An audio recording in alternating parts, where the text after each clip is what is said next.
Right. We should be live. What up, y'all? Mm. Man, y'all niggas crazy.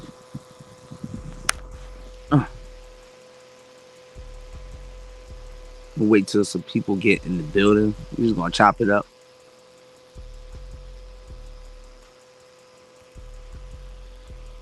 Yeah.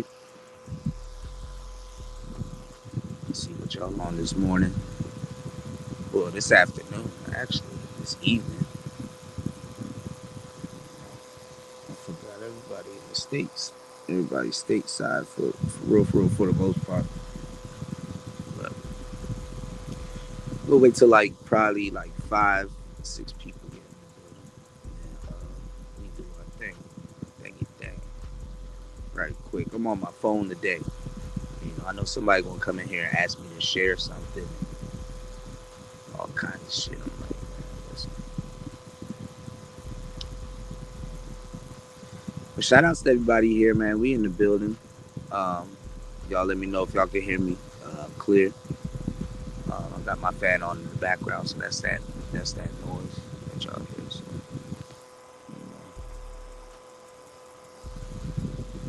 but yeah, man. All right, 3 people in the building. We'll wait till we get to about 5. I saw a couple of live streams, man. Couple of titles. I dipped in a couple of places. My bad, y'all, for the stream earlier while we were on air. It was a little white out for a little bit, but I was like, shit, I was gonna end the show anyway a little bit.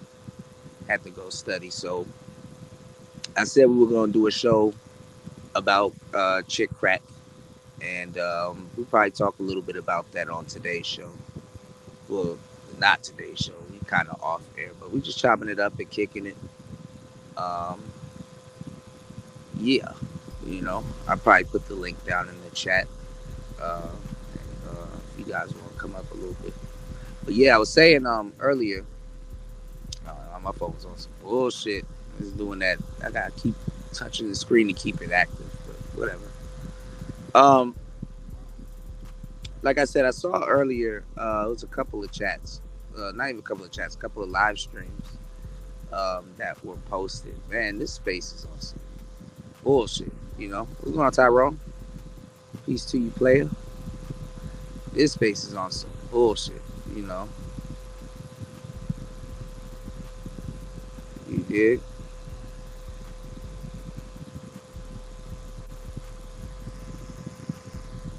So yeah, what's going on, Claire? Shout outs to you. But yeah, space is on some bullshit, man. It's a. I ain't gonna lie, man.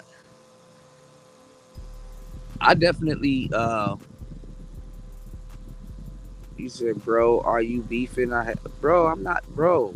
Tyrone, why would you ask me a question like that?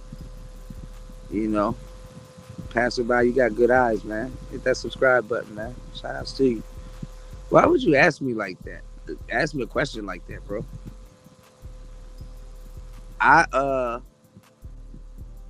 I stay on my channel and people keep fucking with me for content.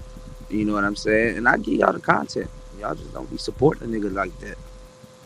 Y'all be in their chat rooms laughing and shit. I chill, bro. I be on my I be here, bro. I like how people like to try to beef with me and be like, oh, cool to be doing 80-hour live streams. Like, shut your bitch ass up. Niggas be listening to 80-hour live streams. What's going on, Tampa? Niggas be trying to beef with me, Ty. I don't be doing shit, bro. I be on my channel, bro. I stay over here. People trying to get their little bullshit to pop off because they don't have no fucking channels. Like, y'all like the what's going on? Shout out to Tampa Supreme in the building. Y'all like to talk to niggas that talk about other niggas all day, bro. Like, y'all see when y'all come over here, there's a difference, and it's always been a difference. I don't find I do like little segments and little parts of the show where I talk about other people, but my content is not based on other people. If you go look on some of these channels, a lot of these struggle channels trying to get views and shit like that, if you go look on them, Every single one of their titles is tagging somebody in it. Show me a video where I'm like constantly tagging somebody. It rarely ever tag somebody in my videos, you know? And I'd rather be talking about shit that I'm interested in, and I'd rather be talking about shit that I'm interested in instead of sitting around talking about other niggas all day. Because when you go look at these people's content, all they do is sit around and talk about other niggas all day, including me. So if I'm if I'm such a hold on, yo, because now I'm looking for something. Give me 1 second. If I'm such a, I don't need panels like that. I don't need half the shit these niggas need to even stay relevant. I don't talk about niggas to stay relevant.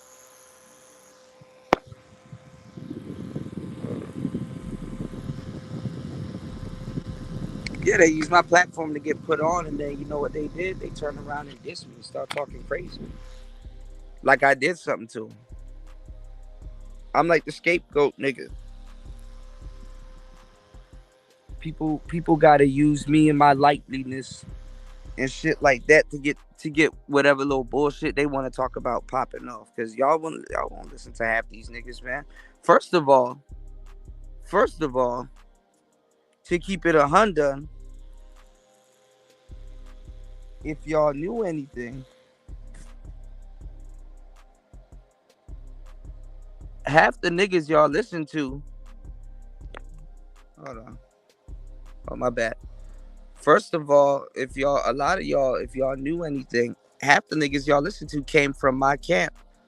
And initially, when somebody, you know, initially when they first came out, y'all wasn't trying to listen to them.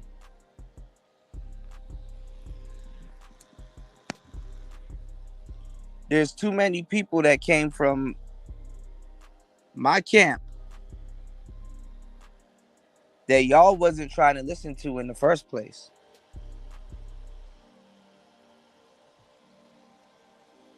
Y'all wasn't trying to listen to half these people in the first place. Y'all didn't want to hear what they had to say.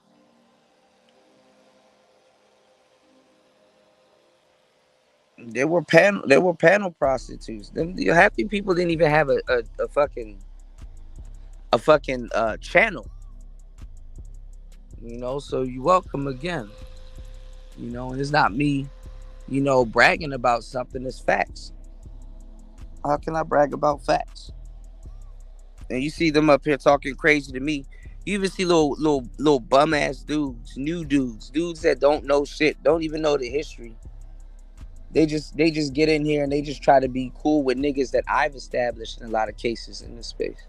You know, it's just that I wasn't on the bullshit that them niggas are on. You see where the space is now.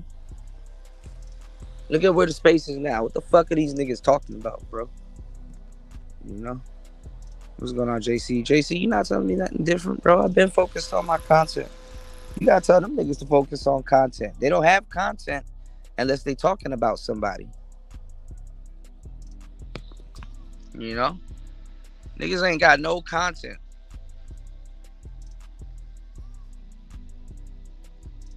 You know? Like I said, great minds, like the quote said, and like I kept saying, great minds discuss topics and things, you know,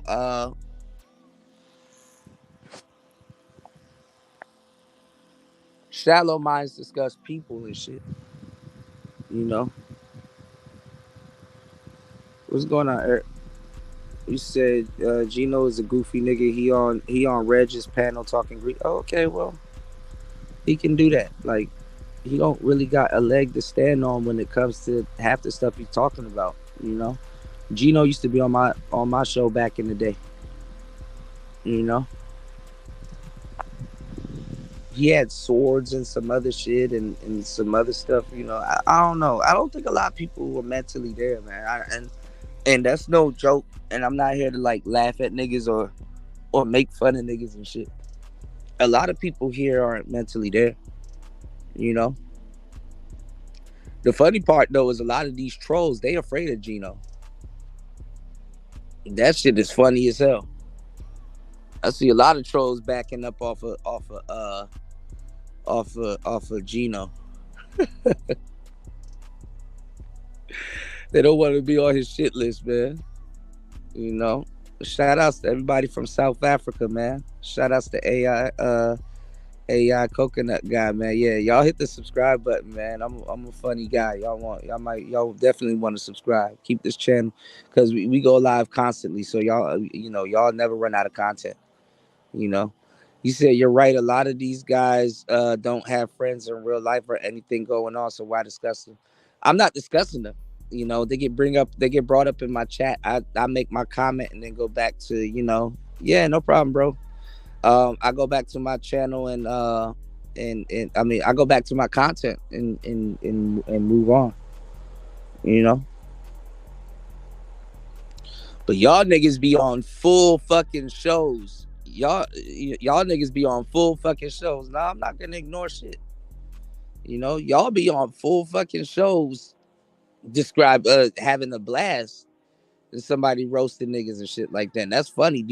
Y'all are watching people that have entertained y'all for years getting roasted, and nobody come to their defense. Nobody like, hey man, that's shout outs to Antisocial Socialite Podcast. Y'all be on these channels, man. You know? And like I said, the black man gotta watch what he puts on his palate, man. Because these niggas are Wendy Williams these days. Ooh, I'm gonna do a whole stream of this guy talking crazy to this guy, and I'm just gonna sit here and laugh all day. Like, y'all niggas, man. There's somebody going to look up and what happened? Where the community at? What happened to all the people? What happened? You know? So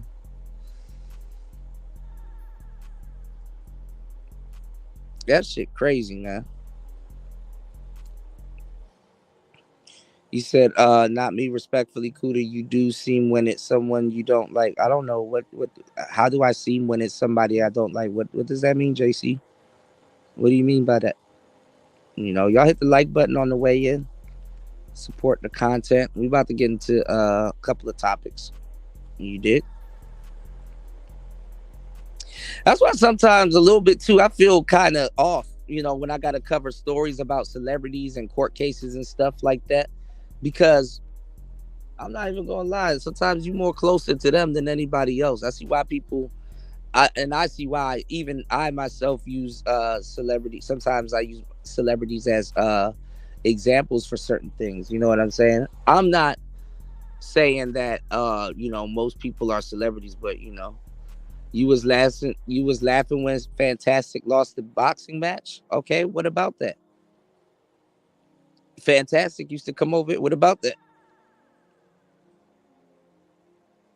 I can laugh if Fantastic lost a boxing match. His ass shouldn't be boxing. Like, what about that? You niggas will assemble. You niggas will assemble like Voltron when it comes down to doing stupid shit. What's not funny about that? I can't laugh. I can laugh about certain shit if a nigga had a boxing match. What about that? Y'all niggas trying to be Bernard Hopkins and shit like that. Who the fuck starts their boxing career in their 40s, man? If you don't take your ass to a karate gym and use that shit to fucking stay in shape and go sit down somewhere, and then when the opportunity presents it, go fight a nigga at the grocery store or some shit. Like y'all doing too much, man. Niggas up here trying to start a boxing league in their 40s. Boy, if you don't go have several seats. You know what I'm saying? That shit is goofy. It's just funny. What's going on, Link? What's going on, UFO? Dale, what's up, man?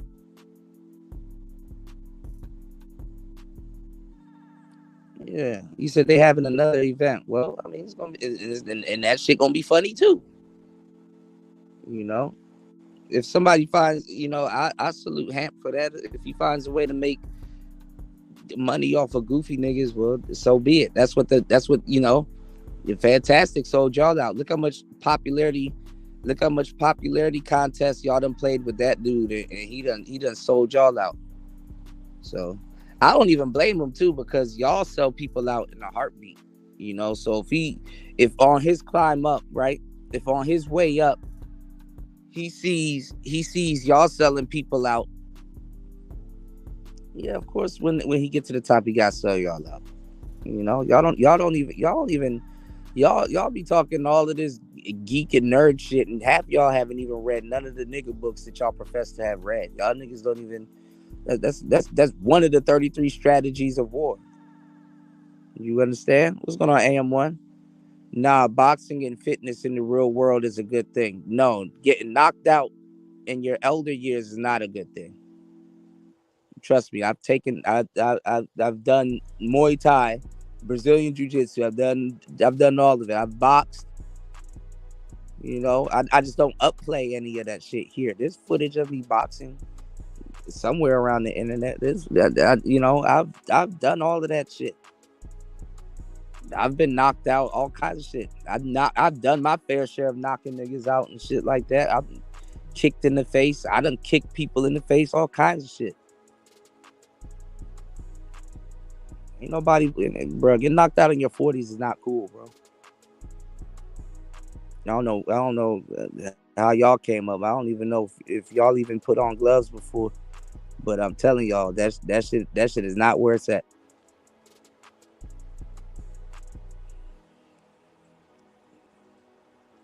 So the one thing about me, if the shit's funny, I'ma laugh.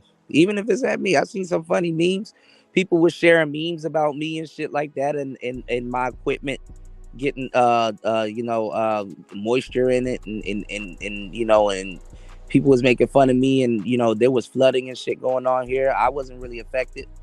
It affected the city that I'm in, but look at them now. Now they flooded. A fucking hurricane done cut they shit off. And I said that too, like in good faith. I said, okay, y'all sitting up here laughing at me like a storm won't blow your house away and shit like that.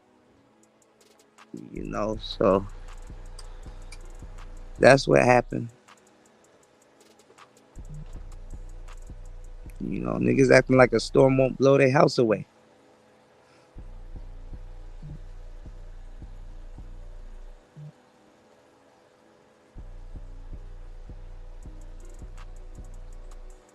Hold on, let me catch up. So now they power cut out and stuff like that. So hold on, let me get this Nightbot to chill out for a little bit. Hold on. So now their power cut out and shit like that, and all kinds of stuff. All right, JC, you just want to argue for a little bit, bro. I didn't see y'all comprehension skills is I'm not doing this today. Like, goddamn, I can't even, like, I wake up in my right state of mind and y'all comprehension skills is off. I didn't say he got knocked out. Like, but like, just relax, man. No, why? What is up with y'all comprehension skills? I didn't say he get knocked out. I said Jesus Christ. That's another problem with niggas, bro. Y'all comprehension skills y'all gotta. I thought it was me, but it's y'all, bro. Just put the YouTube down for like 2 seconds, bro. When did I said he got knocked out? I said getting knocked out in your 40s is not where it's at. Y'all are trying to tell me about boxing and training. Like listen, respectfully, I've never seen y'all with gloves on boxing or training. Listen to me and listen to me clear. When you put gloves on and get in a boxing ring, there's a chance you will get knocked out. I never said he got knocked out. I clearly said getting knocked out in your 40s is not where it's at. I did not say Fantastic got knocked out. God damn. See, that's why. Listen, everybody else here, and it's not just JC or AM1, but it's niggas in the space. Y'all comprehension skills are like shot. They're shot. Like, they really are. A lot of the niggas globally around this space, comprehension skills are shot. That's why I'm telling y'all, I want everybody listening, right? I want y'all to go and look at certain things for yourself, because when you start listening or hearing things from other people's perspective, you're going to get a completely different story, especially in this space, because people's comprehension skills are gone. I keep telling y'all and referencing this game of telephone. It's like you line a whole bunch of people up in the classroom. You tell one person something, tell them to say the same thing in somebody else's ear. By the time it gets to the end of the fucking line, it's a completely different story. Y'all need to go investigate shit for yourselves, because y'all would swear somebody said something that they didn't say, and that shit is irritating, bro. Y'all, you have to have, you have to start using both of your ears, y'all. I never said the man got knocked out. I never said none of that shit. I said it's not cool to get knocked out in your 40s because you're starting a boxing career. Y'all are focused on fantastic. I'm focused on the topic. God damn. I don't even know what y'all talking about. I'm complaining about. I'm not even talking about fantastic. I'm talking about boxing in your 40s. Lord have mercy. Yeah, I don't got nothing like that. That's where I'm at right now. I'm like, I don't got nothing to prove. I did not imply he got. Bro, I saw the match. What are you talking about? I covered it. Lord have mercy. All right. Never mind, man. Y'all comprehension skills are shot, man. Put on everybody else listening. Put a 1 in the chat if I said fantastic got knocked out. And that's why I like that this shit is on record, because it's y'all would rather say he never hears himself, and it's like, no, y'all ears ain't clean. I never said fantastic got knocked out. You know, there's a whole lot of subscribing going on, Gas. You said shit is like niggas trying to prove they can get women as middle-aged men. That shit should be nothing to prove at this point. Right.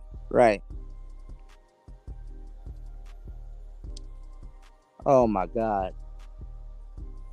Okay, y'all never said I said that, but y'all typed it in my chat. Look at this, y'all. We never said that you said that. Where's your comprehension, Kuda? Okay, let me scroll up. Here's AM1 right here. He didn't get knocked out.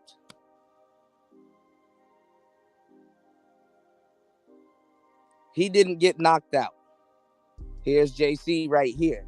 He didn't get knocked though.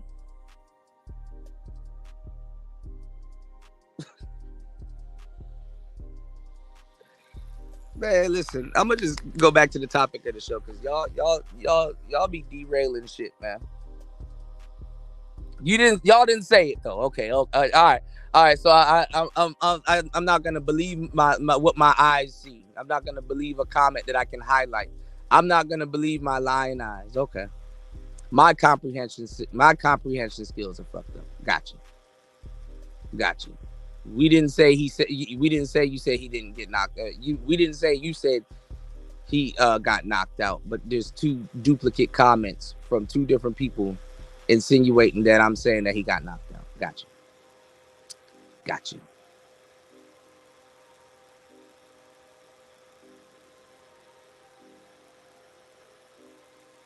I didn't bring up people getting knocked out. I said getting knocked out in your 40s is not where it's at. Who did I say got knocked out? Name me 2 people I said in the chat that I said got knocked out. Name me 2 people I said in the chat that got knocked out. Bro, y'all typed it. I just highlighted it. It's at the top. He didn't get knocked out. I never said he got knocked. I never said anybody got knocked out. I said getting knocked out in your 40s is not worth. I know what I said. Y'all think I'm just up here to hear myself talk? That's funny. Yeah, like, Jesus Christ. Anyway, let me get to the topic at hand, because y'all are just a hot mess, man. Respectfully. Both of y'all said he didn't get knocked out at the same time. Well, I didn't say anybody get knocked out. I just said getting knocked out in your 40s is not where it's at. God damn. Yeah, move on to the topic, because y'all. Here's some other shit y'all can misconstrue. So I saw a show earlier, right? I saw a show earlier.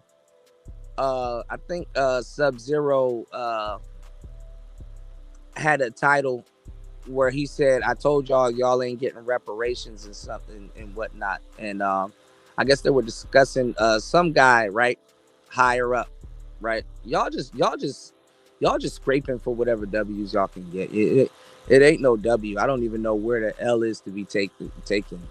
L is the first letter in lack of hearing. Because y'all comprehension skills are shot.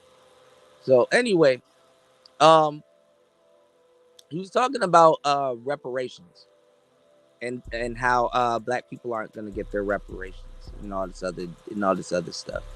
And basically, we were talking about, like a couple shows ago, we were talking about how it's kind of foolish trying to get reparations from the people that put you in that fucked up state. You know what I'm saying? And it kind of is, and we're talking about building, right? We're talking about building, and building is, essential before receiving. You know what I'm saying? You really think about it, you want to be built before you receive things. You want to have it together before you receive something.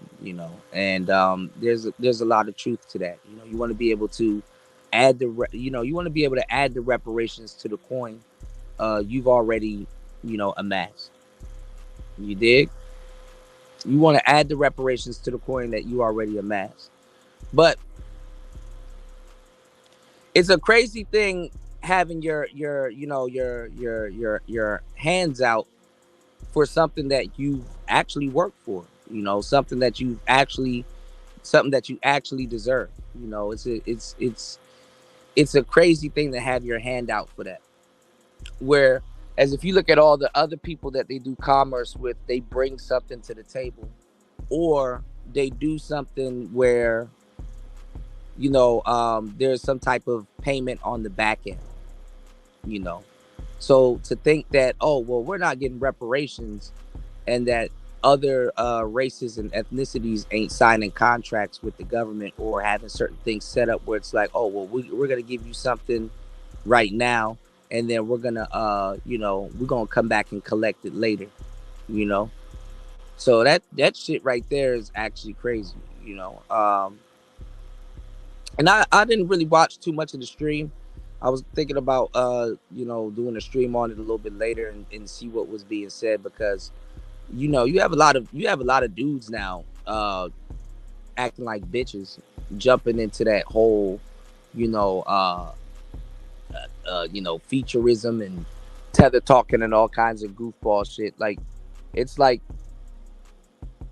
niggas should be at this point, instead of like really you know running the reparations race for a minute. Niggas really should be on the back end while they're doing this.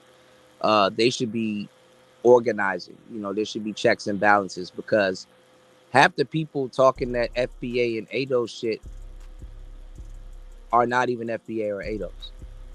You know what I'm saying? They're not even FBA or ADOS. I heard a nigga say that his people were stolen and brought to America and shit like that. And it's like, nigga, if you don't go sit your ass down, nigga, and niggas was already in America. It is recorded. It's like four different type of niggas that was already in America. It's four different types of niggas that was already in America. You know. You said the dude CJ who was there low key treated it like a Special Olympics event. Let's be honest. CJ was the only serious fighter there. The harsh reality, them niggas ain't used to sparring like that. Sparring actually takes more out of you than an actual boxing match. You can get your ass clipped in sparring. Half these boxers that y'all know, they get fucked up in sparring that by the time it's time for them to show up for the real fight, some of them got to delay it, or some of them got to really gather their bearings before they go into a real fight. There's a lot of people that get their jaw rocked sparring, and got to delay their fight. You know what I'm saying? So yeah, I keep telling y'all, go to the gym for like 2-3 months, get yourself back in shape, and then just join a martial arts class. Because honestly, jujitsu will keep you in shape. Because you use endless cardio in jujitsu. Jujitsu will keep you in super shape and really teach you how to breathe. And Muay Thai will keep you in good shape also. You know, but this ain't the audience to be talking about this shit with. This audience is pretty dense. I can't talk to y'all about clinching. I can't talk to y'all about half the shit, capoeira and all that other shit. Niggas want to talk about all this advanced shit, and it's like, bro, you don't even get the basics.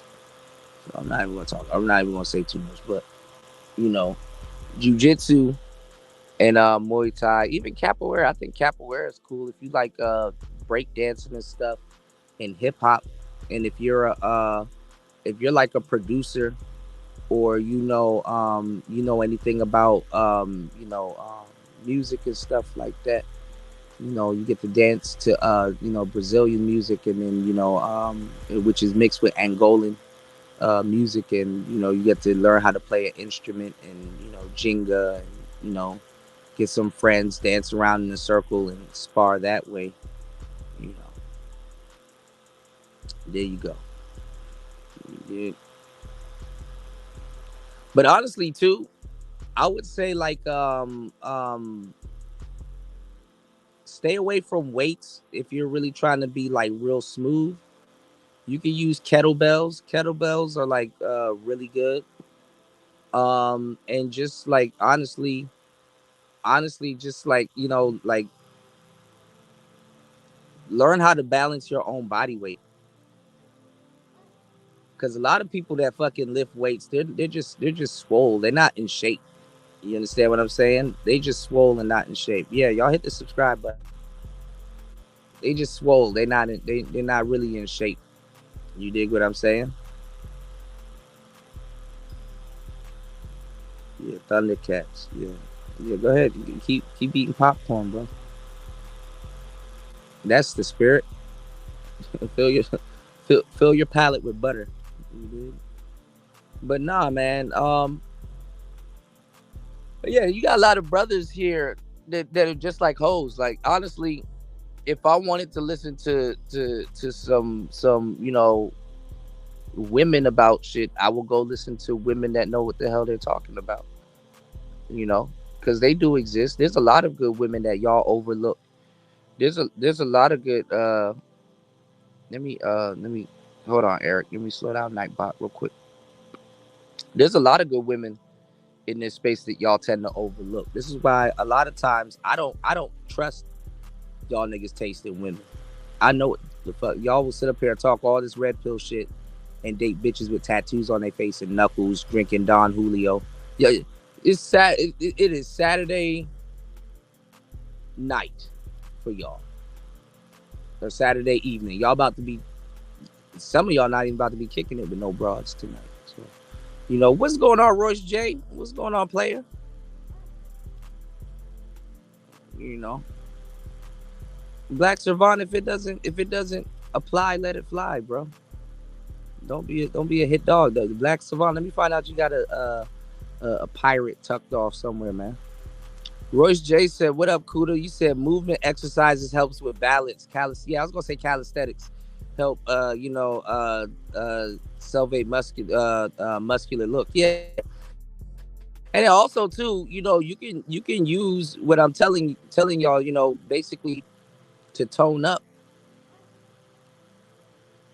Dudes really want to be cut up. It be them jujitsu dudes that be cut up. It be a big old karate nigga. He whip your ass. if you get around him. He'd whip your ass if you get around him. You did.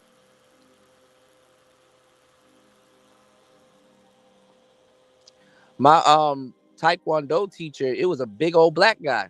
Pause. It was like a little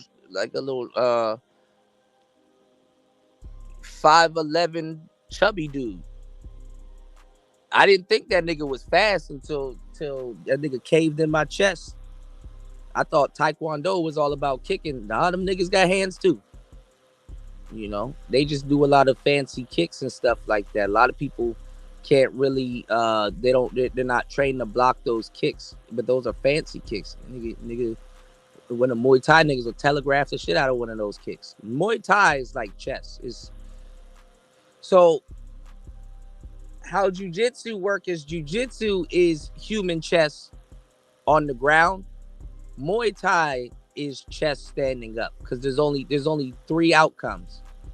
It's either you get hit, it's either you can parry in return, or you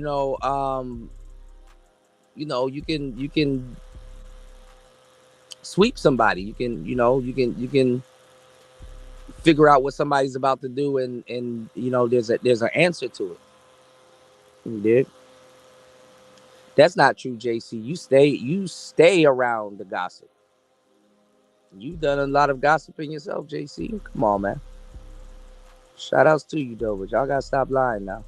You said promoted and streamed boxing by middle-aged amateur is trying to prove man shit. Cut the bullshit. He's saying something that you never said. See, so even UFO gotta call you out on your comprehension skills, man. What's good, bro?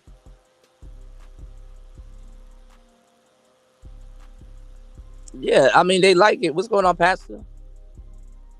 They like it. Man. A lot of these dudes, man. They like this fun. They like dysfunctional women. That's all these dudes sit around and talk about dysfunctional women. Won't y'all talk about functional women? See, it's just like what I said with the balloon pop show. There's a I'll go over that video too. There's a guy that all of them popped the balloon on, and he ended up being a good dude, right?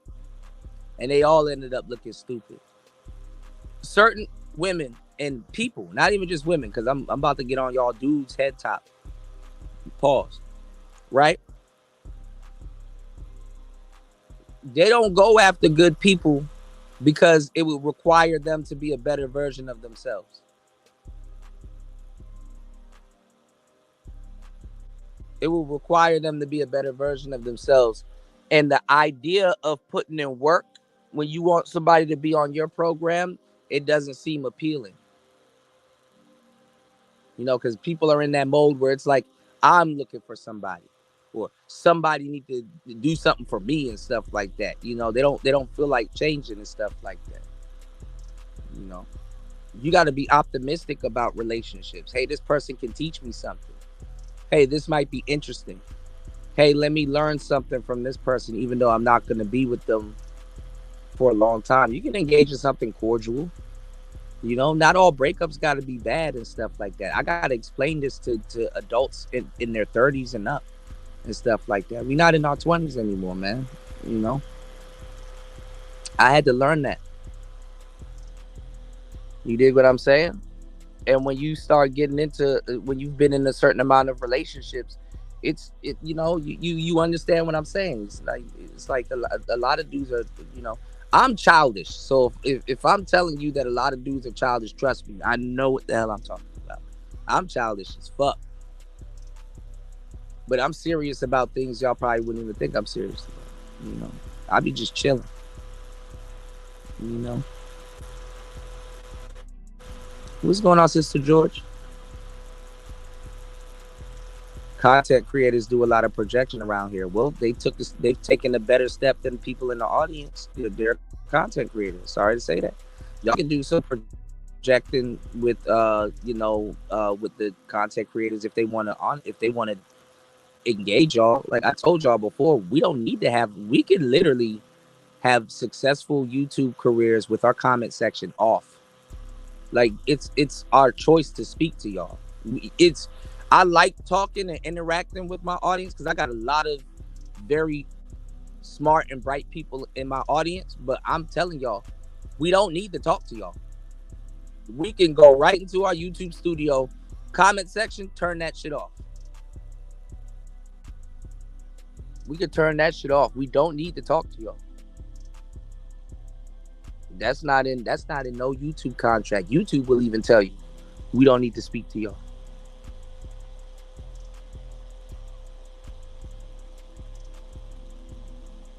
Yeah, we talked about all of that stuff, Rocket Boy. Make sure you subscribe to the channel and check out some of the old shows. You know, LeBron talking about Diddy parties and stuff. You know, what's going on, New?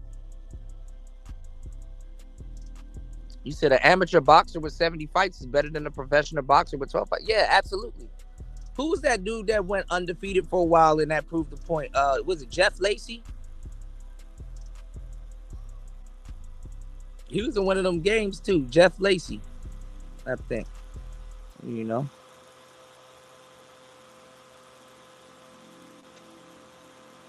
No, I'm not a DJ like Khaled. Half y'all can't even tell people what DJ Khaled does. A lot of people don't even know what DJ Khaled does. I know what DJ Khaled does. What's going on, cool man? Cool man, what up? Shout out to you, player. Y'all don't know. A lot of y'all don't know what DJ Khaled does. I have to get on here and lecture y'all about what he does. All I do is hear him talking. It's like, bro, just enjoy the music, man.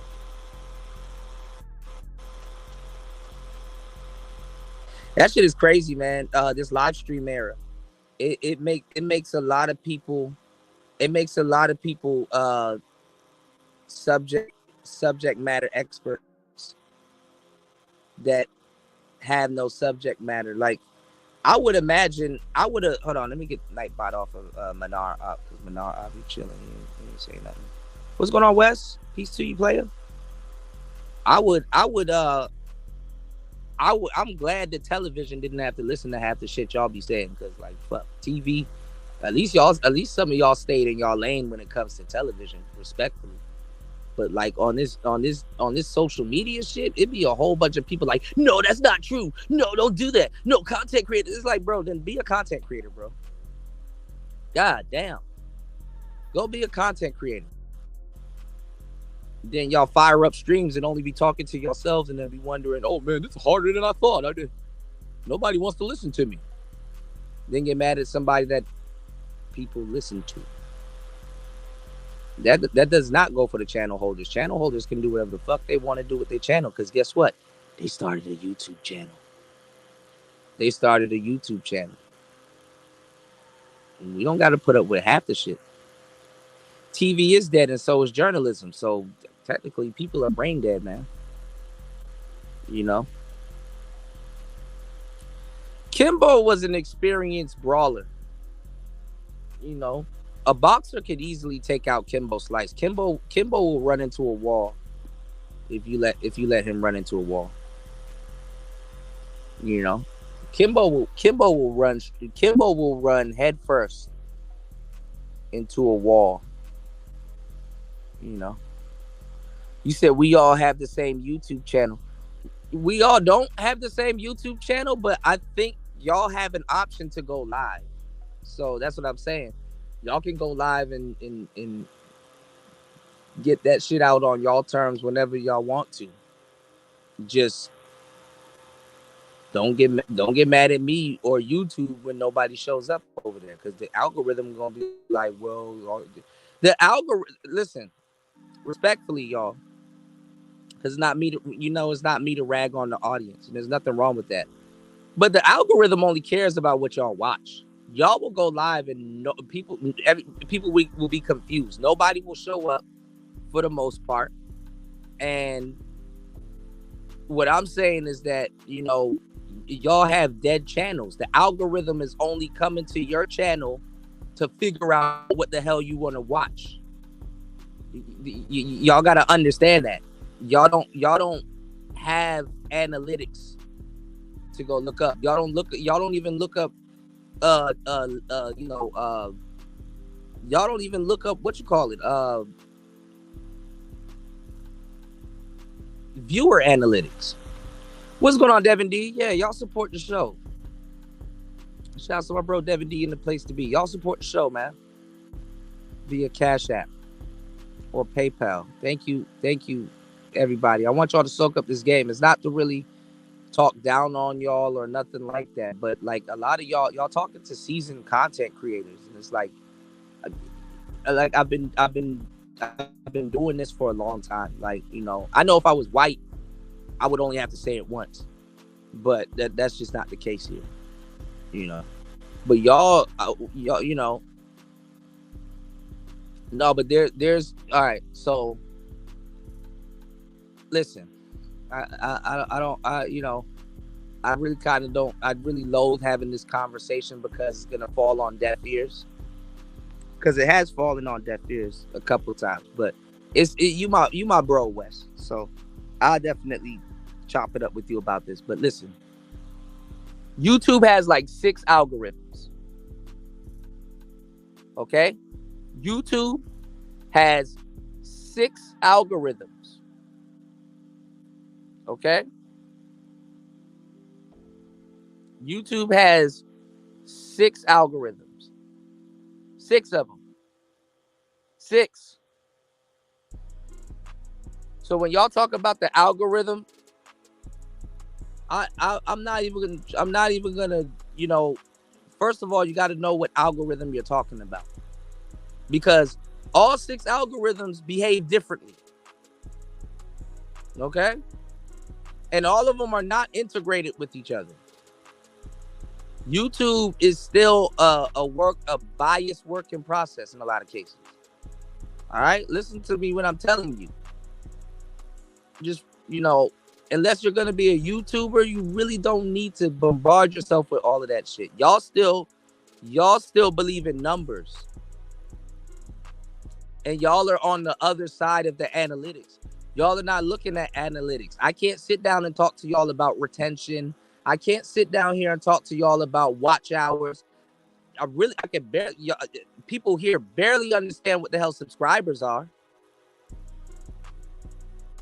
Y'all don't even know what subscribers are. Subscribers really don't mean nothing too much, but they are a part of numbers on the back end.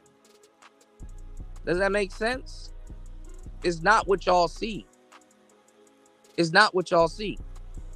And I got like a whole bunch of people, and not Wes or anybody, but I got a whole bunch of people speaking on me and my channel and all this other stuff. And it's like, bro, y'all don't, how the majority of y'all look at YouTube, y'all think YouTube is a one size hat fits all. And that's not. Y'all still think that good content gets pushed. That's not true neither. That's not true. It's absolutely not true. You know, it's YouTube is just a ball. You know, you said Jeff Lacey. Most Olympic boxers, especially foreign ones, Gervonta Davis, Andre Ward, and many other great professional boxers have extensive amateur boxing records. Yeah. You know what's funny? I didn't even know it was him. I've actually met Gervonta. I was just talking to a friend not too long ago, and I used to go to a place called Round One, and I would train with him in his garage a little bit before we would go to the gym and get some training in there and stuff like that. And he was like, remember that dude that was like hitting the bag and he had the hoodie on and some other shit, and he kind of was just low key into himself. He's like, yeah, Hoti, that was Gervonta. I said, oh, for real? I was like, yeah. I was like, damn. I chopped it up with him for a little bit at the water fountain, but I didn't know that was him. I was like, oh, shit, okay. What's going on, Chaos?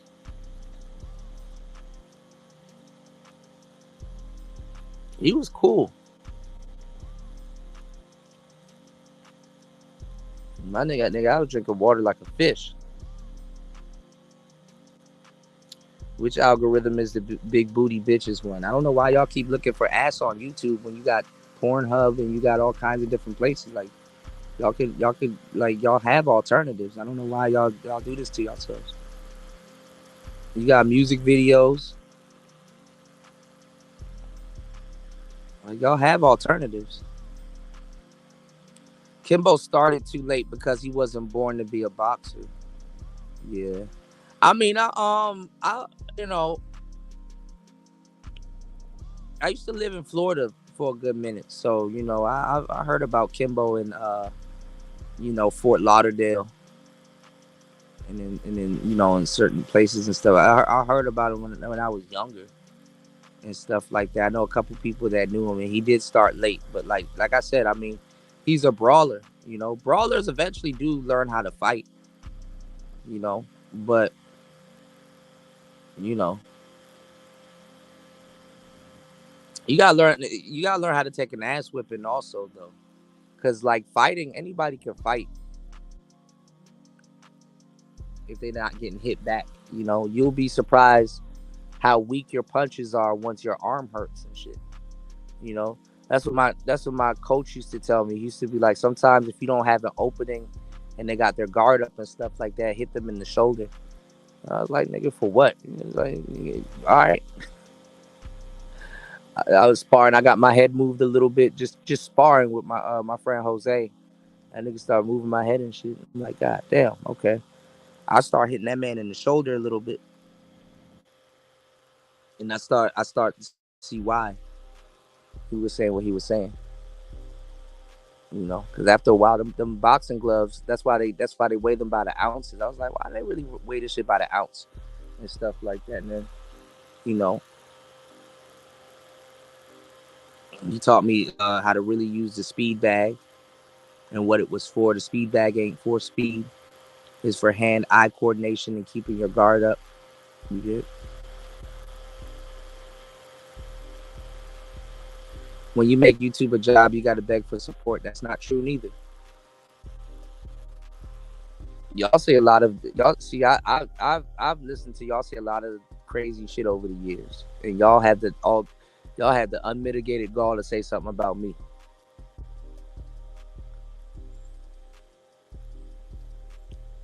But support the channel. Man, new that's dumb too. If a content creator turns off the comments, he will actually get more support because y'all want y'all voice heard. So y'all wrong again. Again, I've said this a million times. Y'all don't listen. If I turn off my comments and I get on here and I just start spitting the game and stuff like that, I will get supported more because my comments are turned off. Because people want to get their questions read, or they want to, you know, I will get supported more. I don't know why the hell. Never mind, man. He said if I was born to be a content creator, I would already be doing it by now. Most people are content creators. A lot of y'all don't listen to a damn thing I say. Y'all sit over here for hours, which and get a whole bunch of, you know, y'all get laced the whole time, and then y'all go somewhere stupid, and then come back here, and it's like I never said a damn thing. And it's not mainly people. I see it go on with other people in their chats and stuff like that. Because honestly, this sector been passing around the same audience to a certain degree. Listen to me and listen to me clear. If you own a social media account, you are a content creator. Maybe you might be a low level one or a high level one. But if you have a name, you are a content creator. If you have a Facebook, you are a content creator. If you have a wall and other people can view it, you're a content creator. If you share memes and shit post all day, you, my good friend, are a content creator. Even if it's amongst your friends and a couple family members or whatever, you're still pushing, creating, and formulating content, whether it's with your words, whether it's with you create content. You just don't create it in the sense that you see other people creating it, but you're a content creator. If you take pictures with your phone and put them on the content creator, you just don't see it that way. And that's cool. You know, to a certain degree.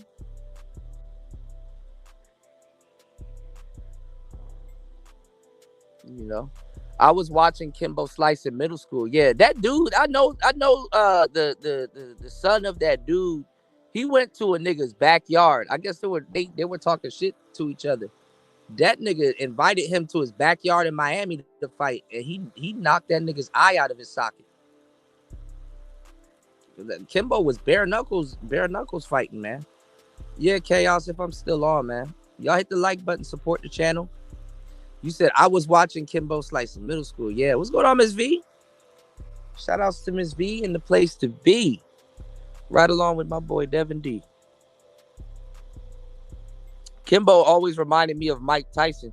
He kind of had the same build, sort of, you know. Mike Tyson, man, them little T-Rex arms, man. Y'all underestimate them little fucking short arm span niggas, man. When they get up on you and they can cause a lot of damage. They can cause a lot of damage in close quarters, man. Cause they get the full extension. You know? Being tall is not really an advantage in boxing. That's where the classes come in. Being tall is not really an advantage in boxing if you don't know how to use it. That's why when Fantastic was fight, like tall dudes, I'm telling you, and I'm being dead serious with you. That's why Ali got so far. Tall dudes have to understand gravity. They have to understand gravity. Tall dudes, they have to have like speed. You understand what I'm saying? And that comes with like a build and understanding gravity. You have to have speed. If you're a taller dude and you're fighting somebody a little bit more shorter, you have to know how to move. And you have to be very quick. Surprisingly quick, at least. You know, you don't have to float and run around the ring like Ali did. But that's what made Ali very, very dangerous, because he was a tall and he was tall and he was very lanky. And he know how to be quick. You know, he could lean back and roll punches off. And that's why the jab was his best, because Ali had hooks. You know, nobody talks about Ali's hooks. You know, tall dudes have hooks, but nobody really talks about it. You know, what's his name? Sonny Liston and Joe Frazier. Man, that leaping left hook. Oh my God. You gotta set that up. But see, that's why the jab was Ali's best weapon, is because if you're gonna throw 100 right hands, you gotta throw about 200 to 300 left hands, because that left hand gotta set up that right hand. You understand what I'm saying? And the reason why Ali was good was because if you're gonna be tall, you have to use your jab. You gotta throw an abnormal amount of. Actually, you gotta throw unlimited jabs. You know, fuck putting a number on it. You got to throw unlimited jabs, because that's what's going to keep the distance. See, if Mike Tyson that's what Mike Tyson would literally crouch under your hands. And when you're a tall dude, bro, like a body shot is a face shot to one of them niggas. You can't even punch chin level. You got to punch down. And that's what the jab is for. You know? That's what the jab is for. So Ali, just how he was set up, his best punch was doomed to be the jab. That's how what you call it? Lennox Lewis beat Tyson. He can't let him get close, because you get that full extension. So in Muay Thai or Thai Boran, you know, that's where knees and elbows come in, because people's hands can't fully extend out. You can't get the full extension of the punch. So it's like when somebody's real close to you, you might as well not throw the fucking punch. You might as well throw an elbow. But see, that's illegal in boxing. You can't throw no elbows. You can't, you know, really do none of that. I mean, can you strategically use cheating? Absolutely. People do it all the time in boxing. But you can't really do no shit like that. That's where until I really saw with an elbow, a knee, or a teep, or just other little stuff that we do in Muay Thai. When I saw what that can do at close quarters, then I really in all my years boxing and studying the sweet science and stuff like that, I really gained a whole brand new. I've always had respect for Tyson, but I gained a whole brand new respect for Tyson. You know, and I got Ali beating Tyson. You know, people always like, well, who's gonna win, Ali or Tyson? I got Ali beating Tyson. You know, but Ali can't rope a dope with Tyson like that. You know, but then again, he probably could in his prime. You know what I'm saying? Because I'm not even gonna lie. I think George Foreman in his prime, and even the old one punched harder than Tyson.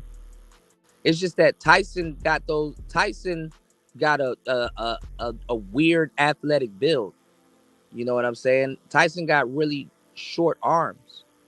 You know, and then when you get muscle on, when you start, man, listen, when you get muscle, your arms kind of swell up and shrink a little bit. You know, and Tyson would just get up on you and just, bro, them peekaboo punches are not. That's not where that shit is at, man. That shit is no joke. That shit is no joke. You know. You said, remember, Kimbo started out in mixed martial arts at 32 years old. Yeah, but it was a little bit too late to learn. Because I mean, it's just certain things that you're gonna do if you're a brawler. That's why. That's why you see what happened with Deontay Wilder, man. You know. Well, shout outs to Miss V. Miss V know what the hell I'm talking about. Man, you turn them comments off, man. You gonna be you will definitely ride off into the sunset. Niggas ain't tripping. We facilitate chat rooms and definitely give our audience a voice also. So, you know, this online chat shit is what I do in my spare time. Yeah, I'm not talking about if you chat online, but even if you have a name in the chat room, you know, somewhat you're still a household name. You know, you understand what I'm saying? I'm saying it you know, like a content creator, you are, a lot of people are content creators and don't even realize it, you know. Kimbo has done great in bare knuckle boxing, but like, yeah, if he had jumped into, see, that's the thing. Like when Kimbo was coming up, all of the like real bare knuckle boxing and like all of the, like the real UFC ish type companies were gone. Like Pride was probably on the way out. K1 definitely was gone. You know, and they didn't have like the outlets on social media for different avenues of fighting like they did today. Like Kimbo would do good in like the you know, like the street fights, backyard boxing type thing, but like a lot of people wasn't assembling it and putting it together, you know. Yeah, I covered it a little bit. I had a poll. People said they were good, so I'm glad a lot of you guys survived the hurricane. People were talking shit about me and flooding and all kinds of shit, and it's like, damn, look at their house swept away, flying down the street, your whole investment. That's crazy, you know. Yeah, Ali was a fucking lunatic. He really was, you know. But when you're tall like that, you got to understand your center, your center of gravity. You're like, gravity is goofy for tall people. You have an abnormal center of gravity. But you can learn all the stuff I'm telling you in training. Like that, you know, that's not, you know, you just got to integrate it with your training. You can learn how to be quick. You can learn how to do all of that stuff in training so that when you spar, you'll kind of see where your training regimen gets you. You know what I'm saying? But when you're tall like that, you gotta absolutely focus on your movement and stuff like that, you know. You gotta focus on your movement. You gotta actually be moving more, you know, and dictating the pace of the fight. Because if a little nigga gotta dictate the pace of the fight, you're gonna lose. And then especially where your height is coming from. So when you look at tall people, how you train them, you got to see where their height is coming from. Do they have too much midsection or too much legs? Ali was kind of in the middle. He had no homo. He had leg span and midsection. You know, but he kind of had more legs, you know. But he never really protected his midsection. That's what that rope a dope shit. He kind of just he couldn't really protect his midsection. That's why I kind of think he embraced the rope a dope because when you got them skinny arms and shit like that, man, them hits gonna get through, man. So he spared his arms. He spared his arms, honestly. Yeah, the jab is absolutely everything. Y'all hit the like button, support the show, y'all. Giving y'all some good game. An hour and 5 minutes into the show. Yeah, you do gotta know how to box. Absolutely, absolutely. You know, Kimbo was actually smart. He was actually a funny guy.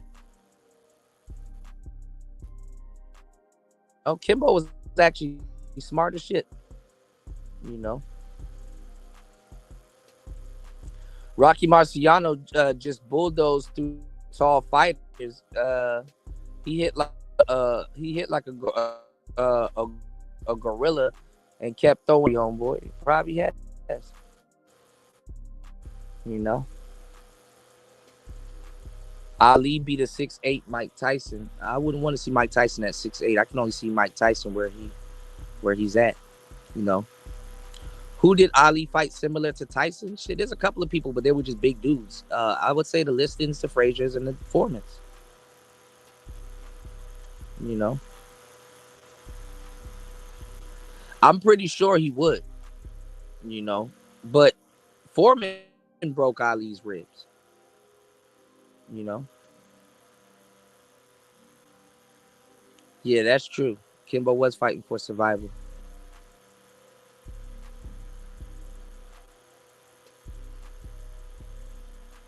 In my opinion, the best age to start boxing is around 14 years old. Absolutely.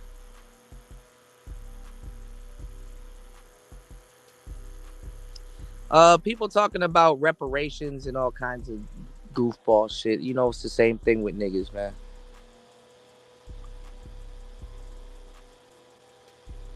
He said, I'm good, Kuda, on the grind super early. Me too. I started this live stream at 5:55 a.m. Who did what, JC? I got offered the chance to fight in the UFC in the early days, but I declined because the money just wasn't there. Yeah, like what's going on, Shinobi? You gotta them niggas, man. It's like YouTube now. You gotta take the bullshit to get like half-assed acknowledgement. Like Chuck Liddell and all them niggas, and even though they were the golden age, man, them niggas is getting kicked in the face. Them niggas is getting fatalities and stuff like that. They're preserving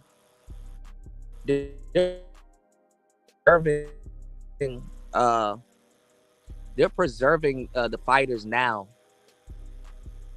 so they can have longer careers. But them niggas like fucking who's it? Ken Shamrock and all them, man, them niggas busted up. Them dudes are busted.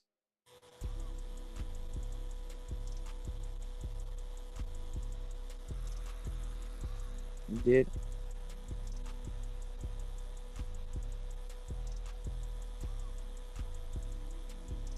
No, it was about the money back in the day. It's just that they were they were on the come up. They couldn't pay people like that. You know, they were on the come up. They couldn't pay people like that. Oh, you talking about FanDuel parlay? Oh yeah, yeah. I don't know too much about bro. There's too many new names jumping in now. You know.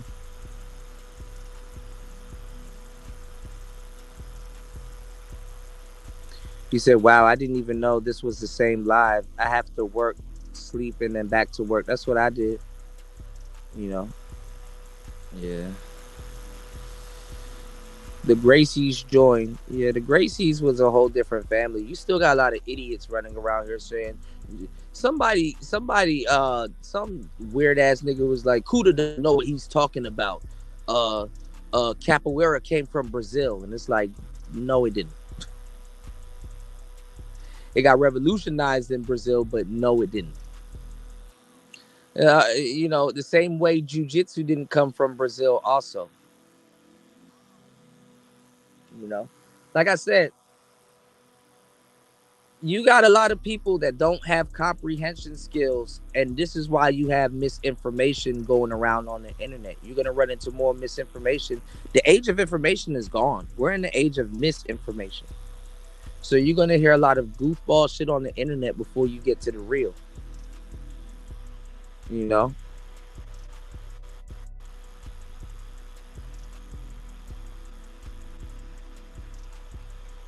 Yeah, jiu-jitsu came from Japan. They don't know that though, because they never studied it. They just play UFC games or watch shit.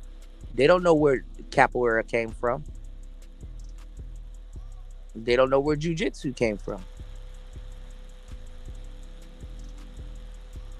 Just a bunch of people just cackling, you know.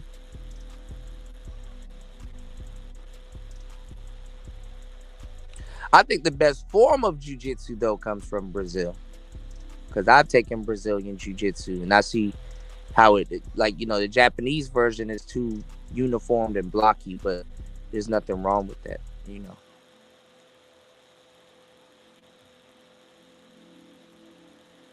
Anderson Silva had the same kind of lanky body like Ali. She said Cobra Kai. Come on, man. Anderson Silva had the same type of lanky body like Ali. You did, you know.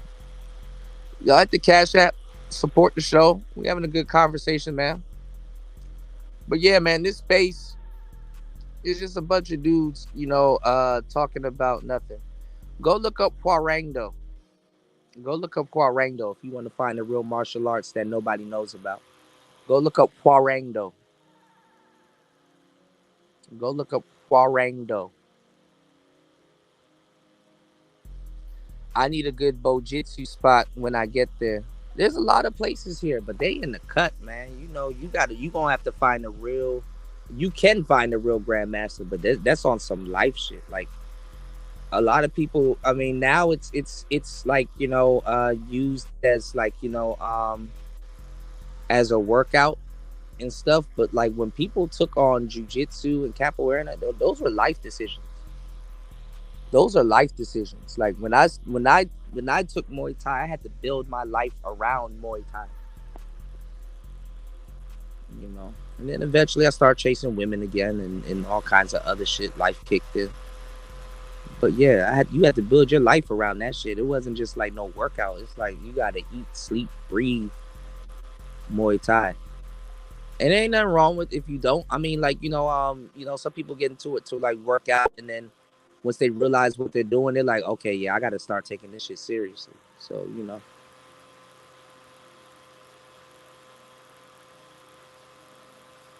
man, y'all don't know nothing about no monks, man. A lot of y'all haven't seen monks, and y'all don't know nothing about no goddamn monks, man. Monks don't even be living the way that y'all think they live on that y'all see on YouTube and TV and shit.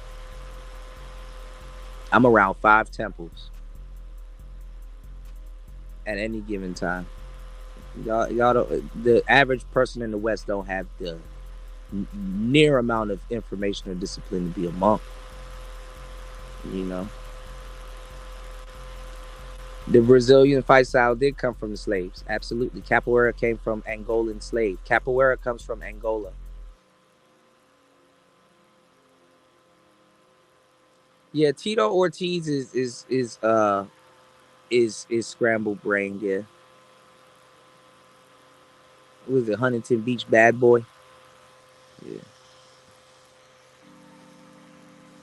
yeah. Capoeira comes from Angola. The slaves who practice capoeira. Capoeira is a fighting style. It's a game, and it's also a lifestyle. You know, Shout outs to everybody supporting the show. Um, no, go look on my YouTube. I got videos. I talk about all of that stuff in my video. I talk about monks and all of that stuff in my videos and showcase some of them. I'm not, some of them are on my videos, but I'm not putting no cameras. Just like I'm not gonna stuff a camera in a bitch's face, I'm not gonna stuff no camera in no monk's face. I got respect. I talk about it on those shows. I put out a whole video going around to all the temples and stuff like that, and I'm showing y'all hidden temples that you not really supposed to be filming there. Y'all take all of that shit for granted. Y'all take that shit for granted, man.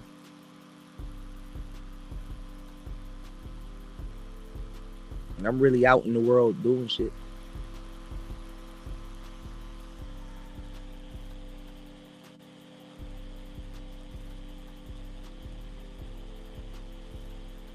All right.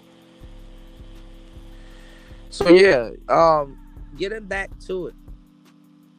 Getting back to it. You got Sub-Zero. I'm gonna check out his stream about the reparations and all that other stuff. And it's just I don't know, man. People are talking about the community, and they're at this point there really isn't no community. You know what I'm saying? There really is no community. You did not like that. It's of black communities, but there really is no community. You know, there is no community like that. So that's why it's very important that the brothers here take heed to the game. You know, take heed to the game and really kind of figure this thing out, because you know how the world is set up for us is a lot different from the average man. You know, it's yin and yang. You got two different versions of apex men, and I'm not even gonna lie, straight heterosexual men, we're in the crosshairs of a lot of different things when it comes to the future. You know, and I don't want to use like hurricanes and natural disasters as an example, but shit, if God does, who am I to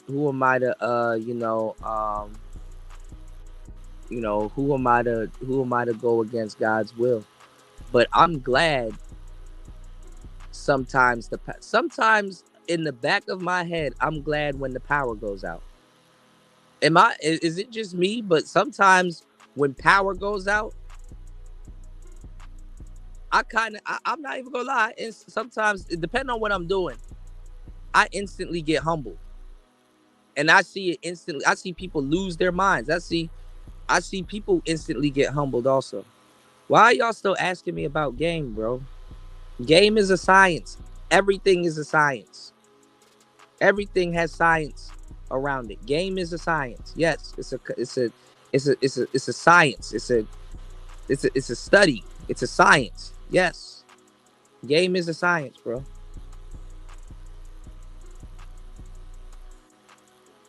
It's a science. When I call boxing a science, I didn't get no pushback.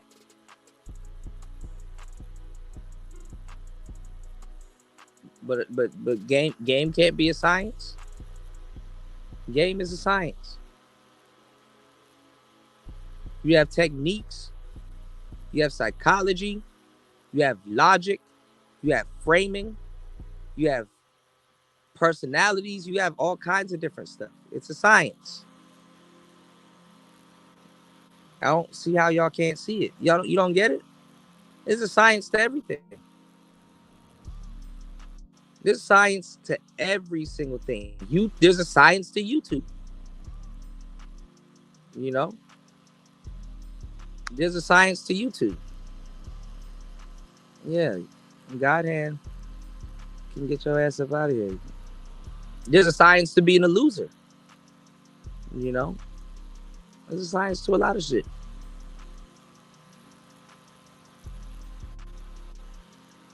You did. There's a science to politics. You know, so it depends on who's looking at it. You know, there's a science. There's a science. There's a science to me. You know what I'm saying? Blocking goofball niggas. You know, there's a science.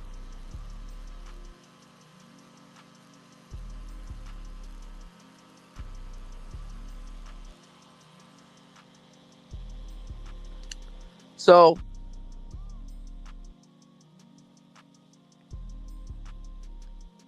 no, God hand, I see you're still butt hurt. Like, how much servers and apps do you got open? Like, this nigga's a bitch, bro. In real life. So it's cool. You gotta live with yourself, bro. Yeah, there's a science to this hurricane. Yeah, that Discord got real quiet for a good minute. Niggas ain't had no power. When we want to talk about me,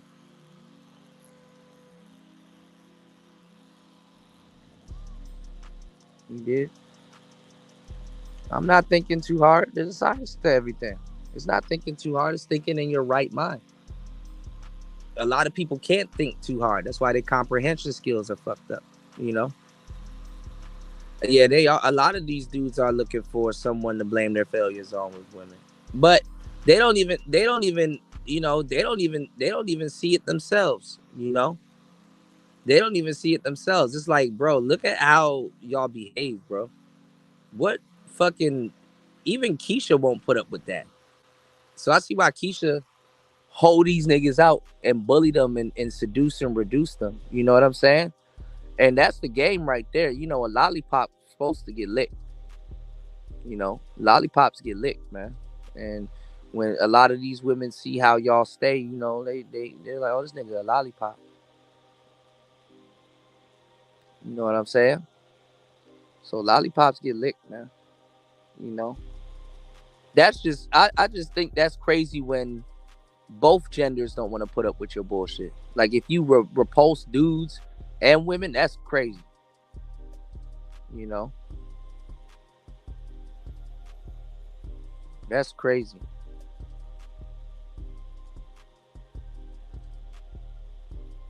Yeah, I told y'all I watched ARC's demise. You know, ARC was my guy, man. I really needed him. You know, I really needed him to you know to really write the forward in my books. You know, I definitely wanted him to be a part of my journey as being an author. You know, but you know, yeah, a lot of dudes feel entitled to women. I had to talk about that on the last show. You know, what's going on, Tech Rail? Wagwan.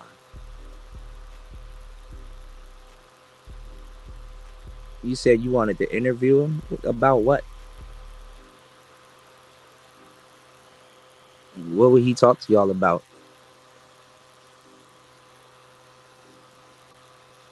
Yeah, I give gratitude to my failures and lessons and stuff like that. Yeah, a L will teach you way more than a W.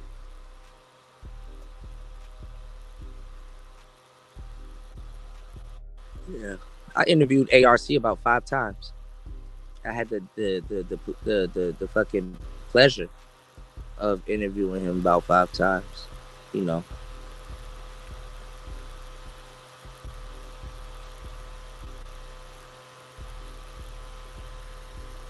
you know. Yeah, wow. Um,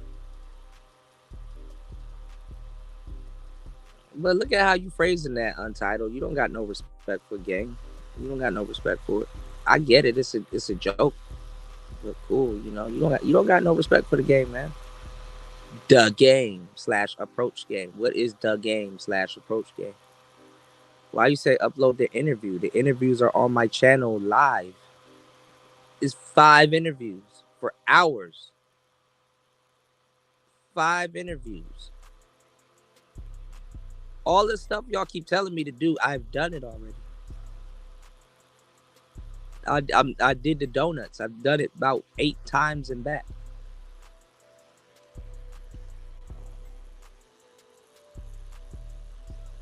I've done it already. That's why when people come up here and try to talk to me about YouTube, it's like, bro, go that way. Go that way. You know, a lot of y'all haven't put in. It's not even the hours. Y'all niggas be just trying to reduce niggas all day. Oh, he do an 8-hour stream and all of that, nigga. I've done way more YouTube shit than this. I've done way more YouTube shit than this. Y'all, none of y'all don't know shit about being in traffic with cameras and shit, and getting shots and B-roll and all that. Man, half of y'all don't even know what the hell a J-cut is. People don't even edit videos and shit and want to talk about YouTube and shit. Like, nigga, keep on with your live streams. Just keep doing live streams. Live streams is the easiest, quickest way to do YouTube, but it's not even easy because a lot of y'all don't know how to look into a camera. A lot of y'all are not natural. Y'all copy other people because you're not natural. You don't have any original talking points or anything new to bring to the game. So you got to copy somebody until you find your legs, until you start getting comfortable in front of the camera. You know, y'all don't have no conviction. You know, yeah. Now you need 50 subs, but without you need 1,000 to sub. You know, you need 1,000 to sub. It's easier for y'all. When we started, that my channel's been war tested. That's why it's funny people talking about my channel. If I was to start a new YouTube channel, I probably would do a lot better. And who's to say I haven't? See, y'all don't know. Who's to say I haven't?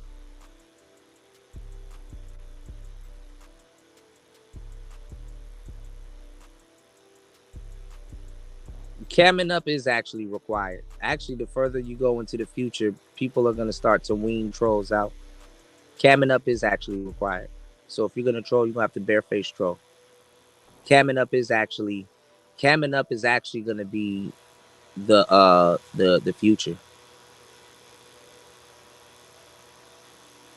Respectfully, you can't really listen to people that troll about those type of topics. Y'all wouldn't understand. Camming up is actually going to be the future. Because let's say you blow up on your troll account. Who the hell they gonna write the check to? Goku? They're not gonna write no Goku no goddamn check. You got to take what you're doing serious. What I'm talking about is going on in the music industry right now, and this is why some of y'all favorite producers are getting finessed out of bags and stuff like that. When you get far,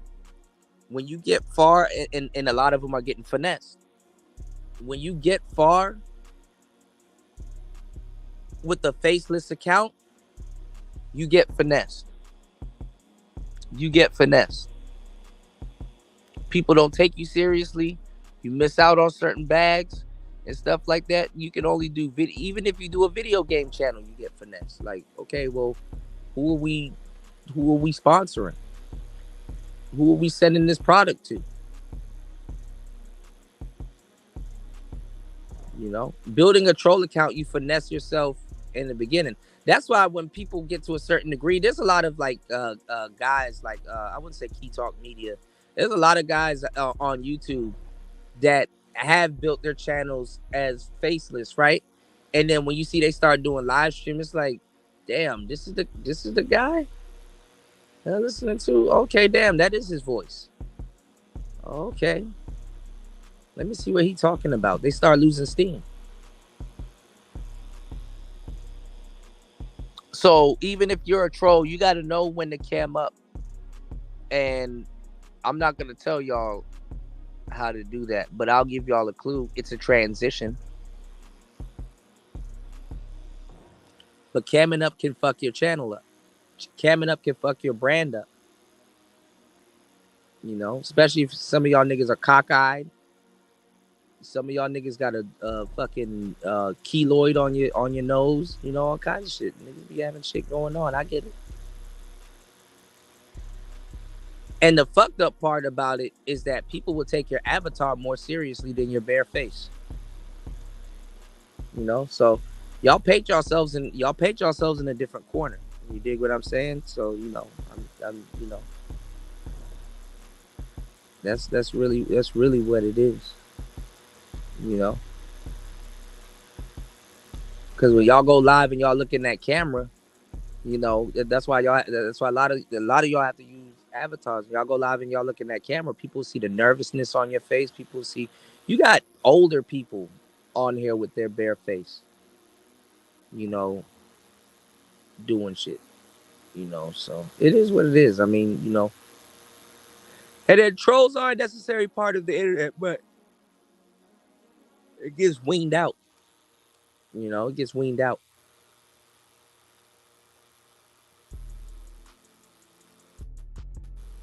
You know, you might for all of that, you might as well become a content creator.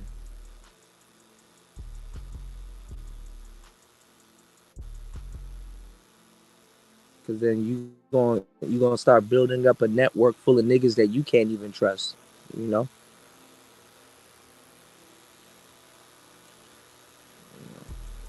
But yeah, 50 subs to live stream. That's fucking easy.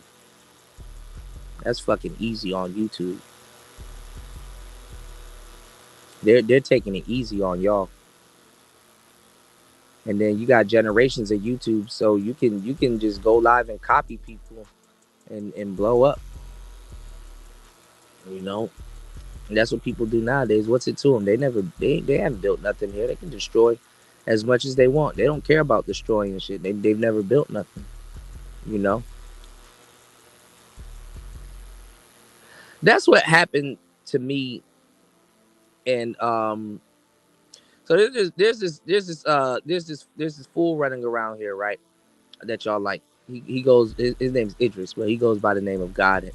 Not Godhead. He goes by the name of Nick Kerr or whatever the fuck he wants to call himself. Or Godhead. I don't know. This man is a certified weirdo. Um, it was a woman over here named Renaissance Chick. She reinvented herself as Sexy Red. She got her name from Platinum Elite, right? Who was over here also. And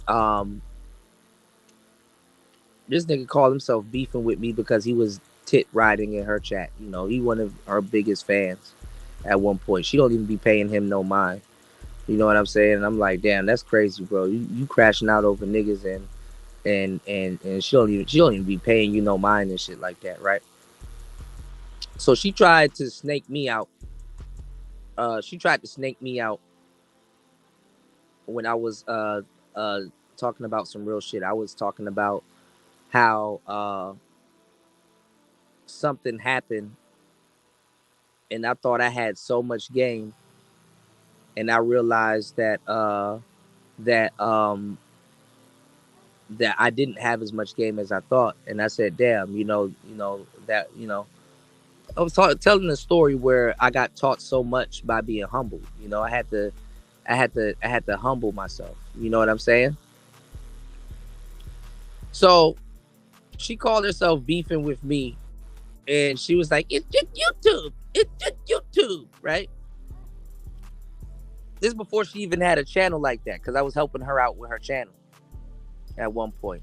And let me tell y'all about helping people out with their channels and stuff like that, because I've helped out so many people with their channel. I will be what you would call a full-time content creator, right? People think that you're supposed to hold their hand throughout their whole YouTube career. Like, I'm supposed to, like, and it's no beef or nothing, right? It's like, yes, I helped you, or you know, I gave you the tips and gave you the game with starting your channel. And I even sent my audience. I've sent even my supporters to your channel to say and co-sign your channel and stuff like that. And when people start gaining their legs, they start feeling that they can talk sideways to you. And one of the things, that's what I'm saying, y'all got to pay attention to people because hate comes from everywhere, y'all. One of the things people start doing when they start talking sideways to you is that they're going to start, what's going on, Dollar Washer? They'll start going over to your channel and start looking at your numbers and being like, oh, well, if he got this, because they're rookies. They don't know what the fuck they're talking about. They feel that they can talk to you sideways if they think that y'all are getting the same type of numbers. And that's like, no, it don't work like that.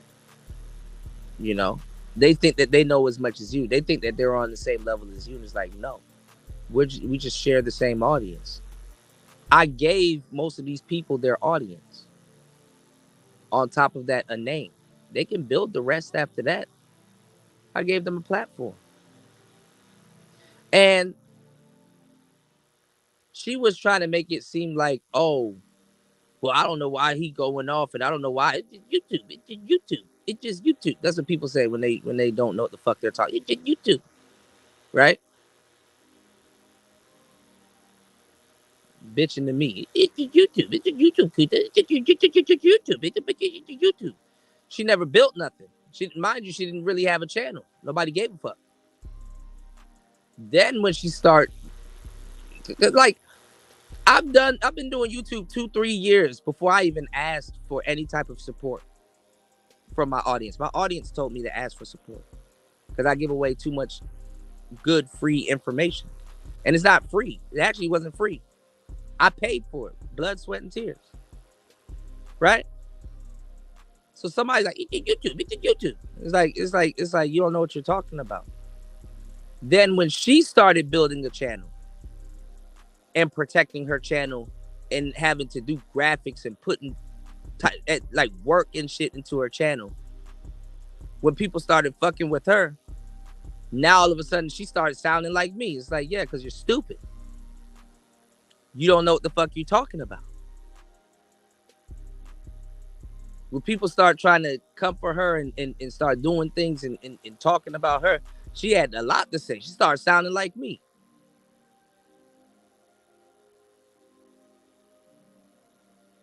It's not just YouTube. I'm a channel holder. There's certain things. See, y'all can come over here and say dumb shit and leave, and nobody will remember. Even y'all don't remember half the dumb shit y'all say. Me, it's recorded. Me, I can't facilitate certain things. Me, I gotta have more responsibility than somebody that just comments. YouTube, Kuda. YouTube, Kuda. I gotta listen to people talk about shit they don't know about and type it with confidence. It's like, bro, you don't know what you're talking about, man. I got a lot more stuff on my head, and then people get mad respectfully when you tell them to stay in the audience, bro. Like y'all keep trying to tell people and keep trying to look behind the curtain, and it's like, bro, you didn't come here to be behind the curtain. Just enjoy the show. Like, why do especially black men, why do we engage in so much whole shit and some more shit and then get mad when we look dumb? You don't need to know what's behind the curtain all the fucking time. You don't need to know what's behind the curtain you don't even know what's behind the curtain all the time. Just enjoy the show. Half y'all don't even realize that you're listening to a good show or good information because you're too busy trying to be behind the curtain, being messy. I will give y'all a really good show, give y'all some really good mental chewing gum to take throughout your day. Good entertainment, good laughs, right? And then y'all would go muddy up the good information I gave you by going on to another live stream and be like, man, what's Jay Prince doing? What people saying about Jay Prince now? You know, who's arguing with Fatty today? Like, we men, bro. We don't care about that. What are you arguing with Fatty about? He don't understand Dom game. Boy, if you don't get the fuck out of my face. This shit crazy, man. Like, are we men? Hopefully. That shit women do.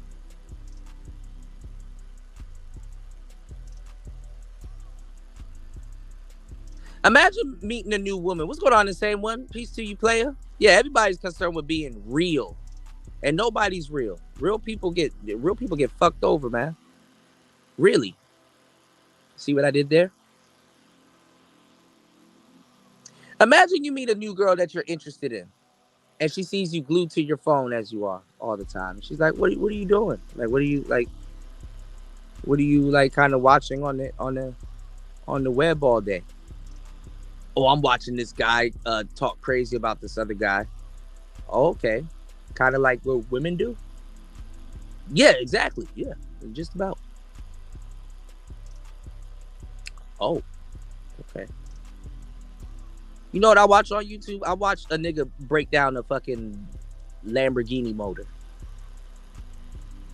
and talk about the difference between a naturally aspirated Italian built motor and a fucking Audi motor.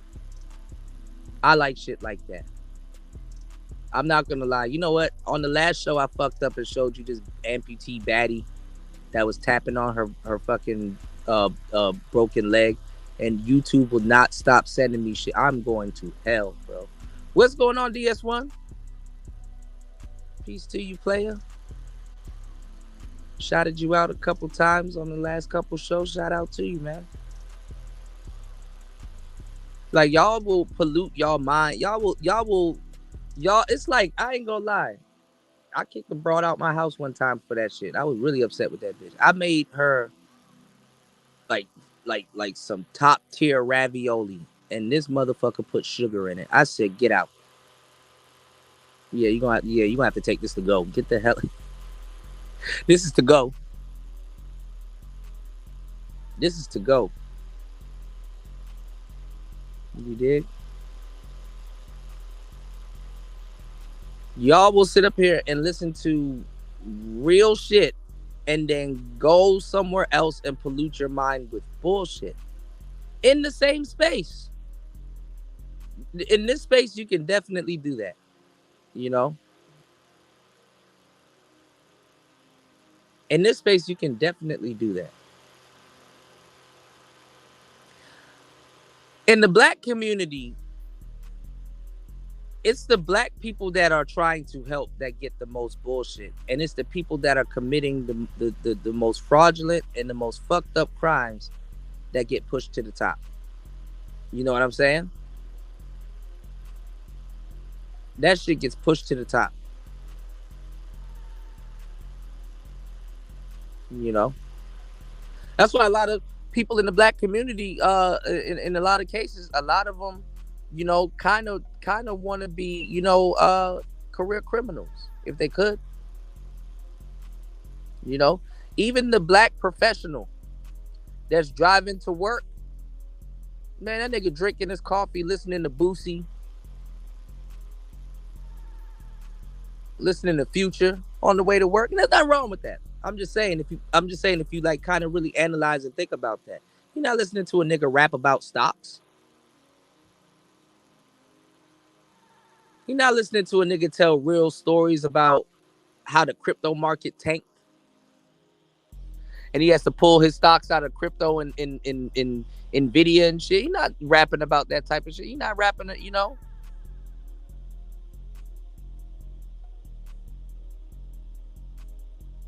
You're not listening to that type of shit. Even if it was available, he ain't gonna listen to it. But we idolize it. It works its way into our mental fabric. You know what I'm saying? This is why you got dudes that got everything going for them wanting to date Keisha. Like the Keisha of the Keisha. Not even a good, wholesome black woman. He'll get on here and tell you that they don't exist when they do. You know? And then the fucked up part is that there's some good quote unquote Keishas out here. I don't got the same problems with Keisha y'all have. You know, I don't got the same problems with Keisha that a lot of dudes have. But you'll look at these dudes, right? And it's like, bro, you have a poor. I could understand if you want to date hood chicks, right? If even if it's like for easy access to sex and shit like that, I get that. But you got to tell these niggas they have a horrible taste in Keishas.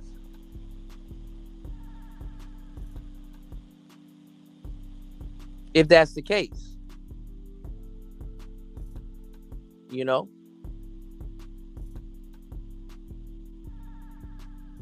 you got really good women that just happen to be in the hood. You know, just happen to be, that's their circumstances and stuff like that. And they will work with a dude. They will start a business with a dude. Actually, them some of the best women to go into business with. You train her eyes on something, she gonna go get that shit. Them are some of the women that if you were genuine, they would soak up knowledge. They'll listen to what you got to say. They'll put stuff in motion. They'll alley-oop it to you. Or you can alley-oop it to them. Y'all can really build something. But if you listen to dudes here, they don't exist. They don't exist. And these dudes, like I said, they will go after somebody that got tattoos on their face, tattoos on their knuckles. And you know what? I'm going to tell you the truth. You would think, right? The irony of it. You would think that the girl that got the tattoos on her knuckles and on her face and shit, and maybe she might drink and smoke and shit. Nothing wrong with that. But you would think, upon hearing in the description, that she's the dysfunctional one. When in reality, it's the man that deals with that's dysfunctional. You know? I was looking at this clip, and it was Tory Lanez. And he was talking about people in that's been in relationships will understand where he's coming from when he says this, right? And he's like, you ever tried to help somebody, and then you realize, like, in the middle of helping somebody, you're in trouble. Like, you stuck around them too long, or you spent too long around them trying to fix the problem or trying to fix something, and it's like, damn, you're fucked up. No. Dealing with dysfunction will kind of, there's a fine line between dealing with dysfunction and actually being dysfunctional yourself. You know what I'm saying? Dealing with dysfunction and putting up with dysfunction will make you dysfunctional. A lot of people are into toxic relationships more than they like to claim to be. A lot of guys are dysfunctional. They have a tolerance for dysfunction. And they believe that, they truly believe that it's them, not quitting. It's them, being consistent. They feel that it's them being consistent, because nobody wants to spend a long time making a mistake. Honestly, like, nobody really wants to, when you put time into something and it's not going the way you want it to go, nobody wants to spend a long time making a mistake. There's a difference between, being in something, and then there's a difference between staying down till you come up. You just got to know the fine line, or you just got to know and keep your head together when you're dealing with something to see it through. You understand what I'm saying? But certain people that deal with a level of dysfunction and it consumes them, they feel like they've taken an L when they really didn't take an L. See, if you focus too much on the L, you're going to keep doing it over and over again because you're not learning from it. The L is for learn. You fail forward. You know what I'm saying? You fail forward.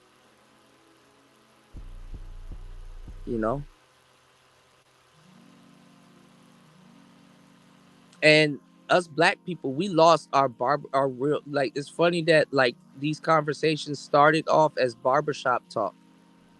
The black barbershop is taboo. Other people are dominating an industry that black people used to do. When black people get fired, they get fired. They don't get to go to their uncle's barbershop anymore and sweep hair and get to study and kind of and pull themselves back up from the bootstraps. You know, they don't get that luxury no more. You got white people out here cutting hair and fading niggas' hair just as good as black people. You got all kinds of people from all different kinds of cultures that's out here doing what the black barbershop used to do. The black people don't even look out for each other. Niggas would say fuck a nigga way first, the way before he would say fuck somebody else.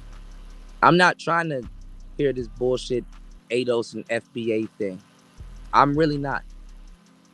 Being as somebody that put in work for the community and is documented. It's documented. I'm not trying to hear no nigga run around with this weird ass tether talk and shit like that. And it's like, bro, how much quiches you save? And I'm not talking about the prostitutes that you pay, bro. How much quiches have you actually like actually saved for some real shit? Like, I'm not trying to hear irrelevant talk from irrelevant people that are taking their vocabulary from somebody that they don't even respect.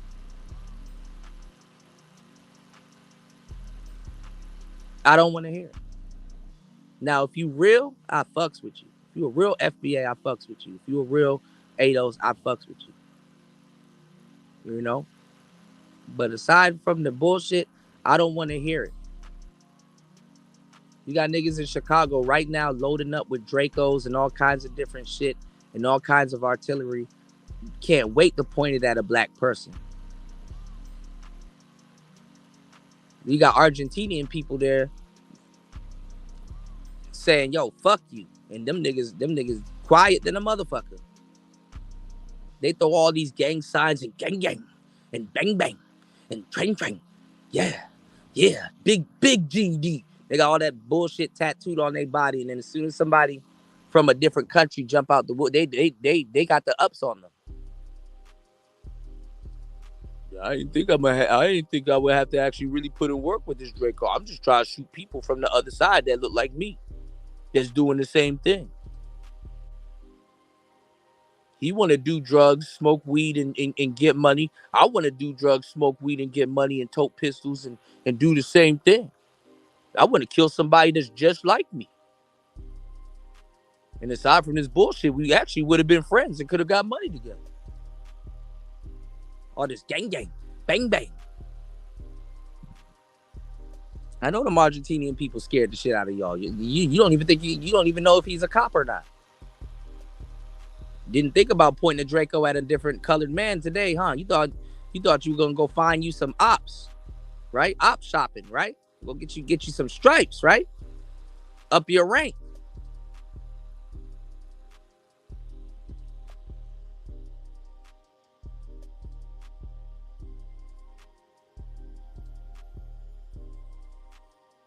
How much bodies you got, player?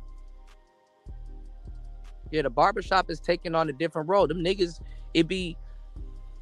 I was gonna open up a barbershop. I was gonna get the $10,000 loan. I would get the little property. I would pay for the insurance and stuff like that for the place. I would get the chairs and stuff. You know, you can get the chairs off Amazon and all kinds of shit. I'd get I'd go into business. I'll put up some ads on Craigslist and Facebook Marketplace and all these other places. I would get me about 6 barbers and 2 stylists. 8 people all, right? In all together. Just the way I saw it, just the way my friend's barbershop is set up and how they do it. And I had a friend that got a barbershop, so he was gonna, teach me how and where to get all of that shit. Used to be men talk, and there were 2 women there that could part-time put up with it, because the stylists be there for a good amount of time, but sometimes the stylists don't even be there. They come in, they pop in and pop out whenever they want, but they used to the male talk because they're around a bunch of males. Now if you look at the barbershop, it's a bunch of males gossiping and cackling, and the fucked up part is that them 2 stylists at the back of the barbershop or at the end of the barbershop, They're actually the real niggas in that fucking barbershop. Have y'all ever really sat down in the barber chair and actually watched what goes on in the barbershop? It's a bunch of dudes, right? And it's two stylists. Don't let those two stylists be bad also. Because at least 3 to 4 out of the 6 dudes have simped and or tried to date the girls. One of the girls, if not both of them. So reasonably, 4 out of the 6 will simp for the 2 stylists. Right? The stylists know who they can send. Hey, yeah, here's like $10. Go to McDonald's and go get me something. You know? The stylists, the girls be the realest one in the fucking barbershops. Be the girls. You said barbers don't exist anymore. Everyone's a stylist. Yeah, I can see that. Yeah, but the girls be the girls the one that got the shit going on.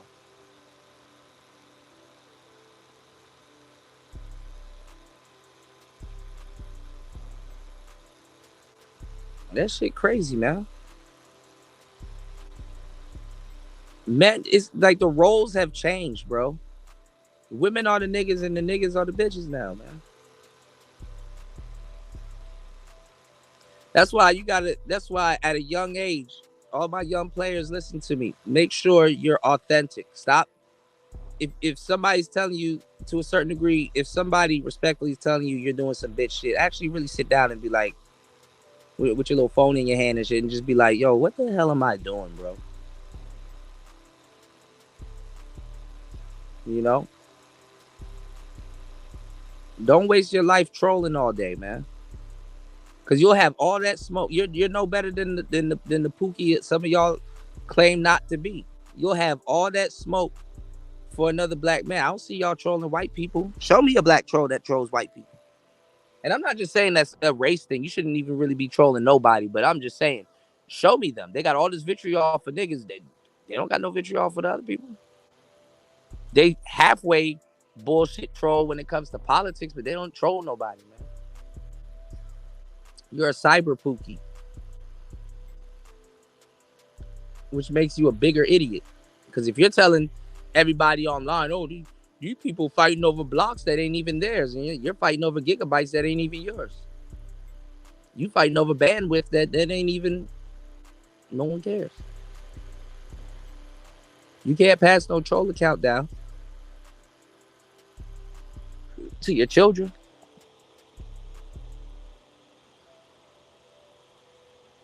You ain't no damn magician. You know, it's not like you passing down a luchador shit. A luchador pass down more than you do, nigga. At least a nigga get a nice collection of masks. You're not even a troll.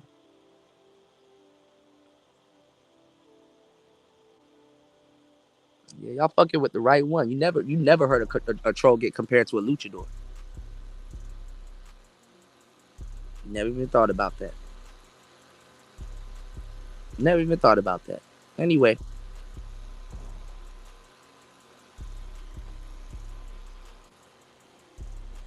Like I said, I'm not trying to hear that ADOS and FBA shit from a lot of niggas, man. That never walked any of these blocks, cleaned up some of their neighborhoods, and never even put in no. I guess if you were a hotep and you put in some type of work. I was watching this video about the fall of young Pharaoh, and it's just a whole bunch of people that's just watching him. It's like, bro, but you're not active. I can see how people just sit around and watch about the fall of somebody. It's like, but you're just on YouTube all day, and you're not a content creator. See, I'm a content creator. I don't give a fuck if a nigga be like, man, cool on YouTube all day. I have a reason to be on YouTube all day. What's your excuse? If you don't like people, you simply just unsubscribe. Like, why the fuck are you watching me for hours?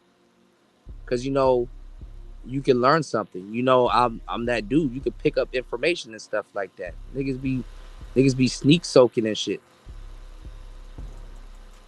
That's the epitome of cucking yourself out.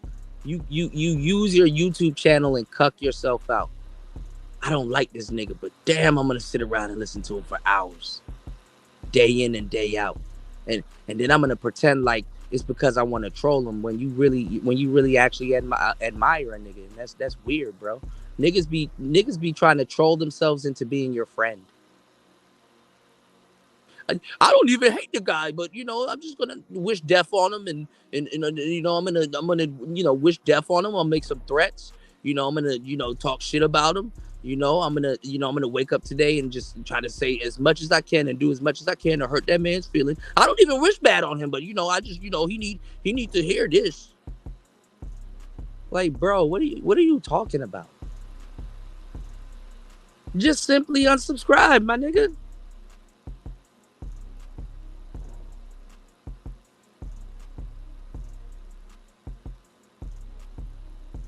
Couldn't be nowhere around me in person. You can fuck around and get hurt, bro.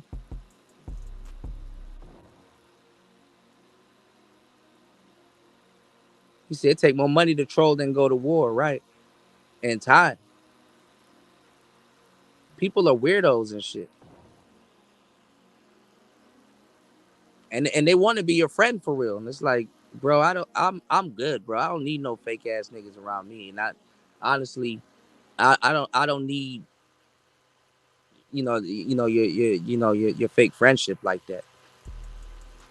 Fake friends and real hate, y'all. Fake friends and real hate. You know, Renaissance man. I'm a man's man. I speak man fluent. Pause. I don't mind being alone. I'm not the only child, but I've been alone for a good minute. I don't mind being alone. I had time to be alone. Time to figure it out. Time to be creative. Time to be artistic. Time to use my imagination in a lucrative way. You know. 2 hours and 2 minutes into the show, giving y'all some good game. I've been holding a tight audience. I appreciate everybody here. Make sure y'all hit the subscribe button if you are now just finding out about me. Hit the subscribe button. And we need at least 5 contributors to reach today's show goal. So if you could please show some love and support good content by hitting the PayPal or the Cash App by supporting the show. It definitely, people can't even talk for 10 minutes and be interesting. And I'll be doing it for a long time.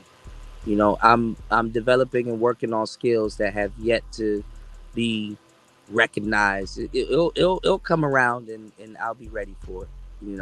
That's kind of really what you want to do, fellas. You want to posture yourself up. People are gonna hate you. They're gonna call you crazy. They're gonna say all kinds of different things.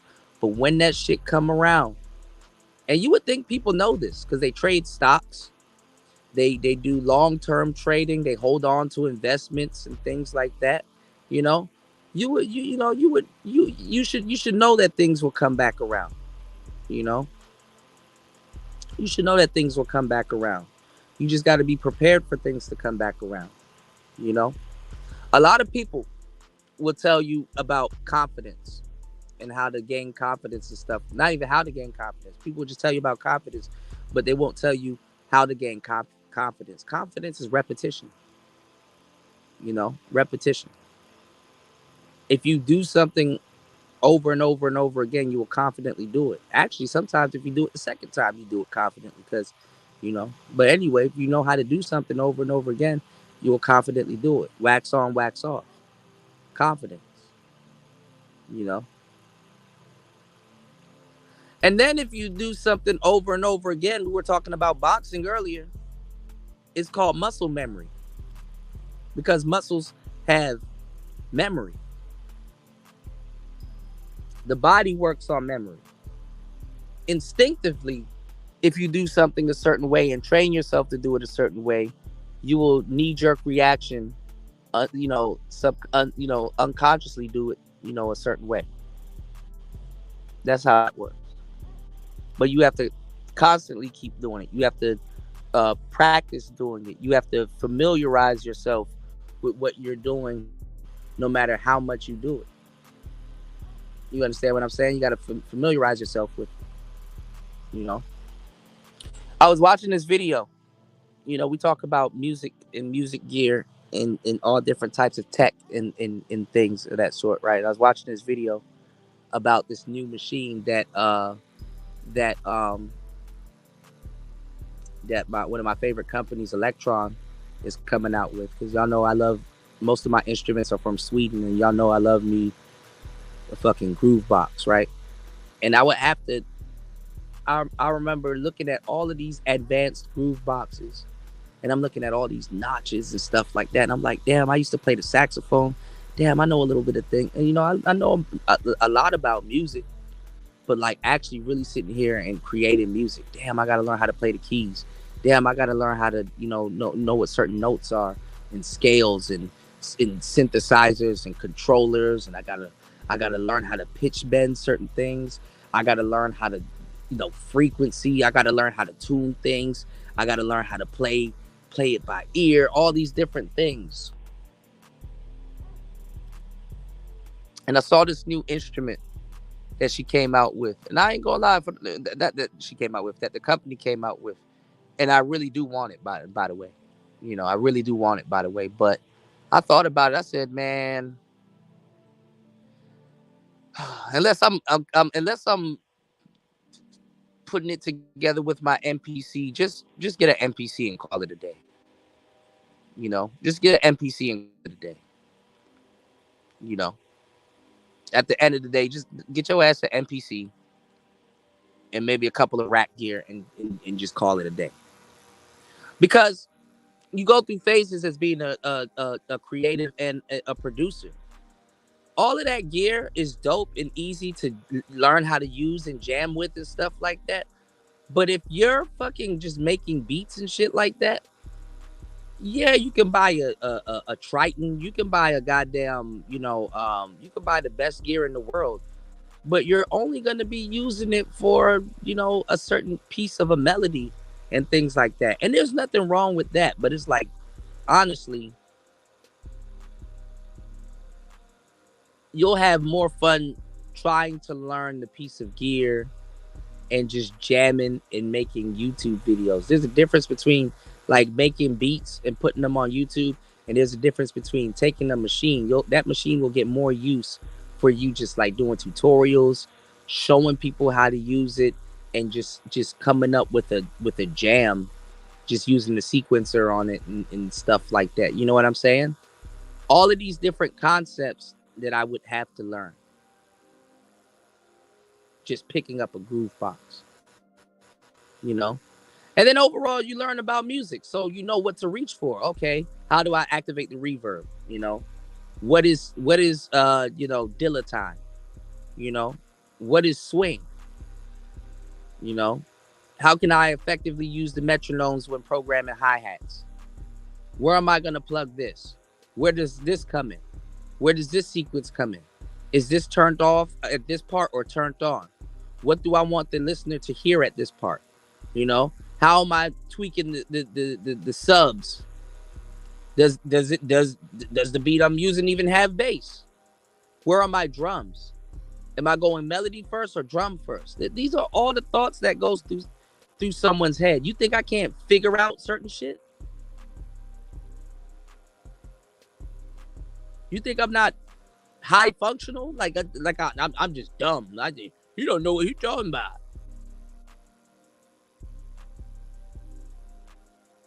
No, you gotta pick stuff up and learn, and you gotta see it through.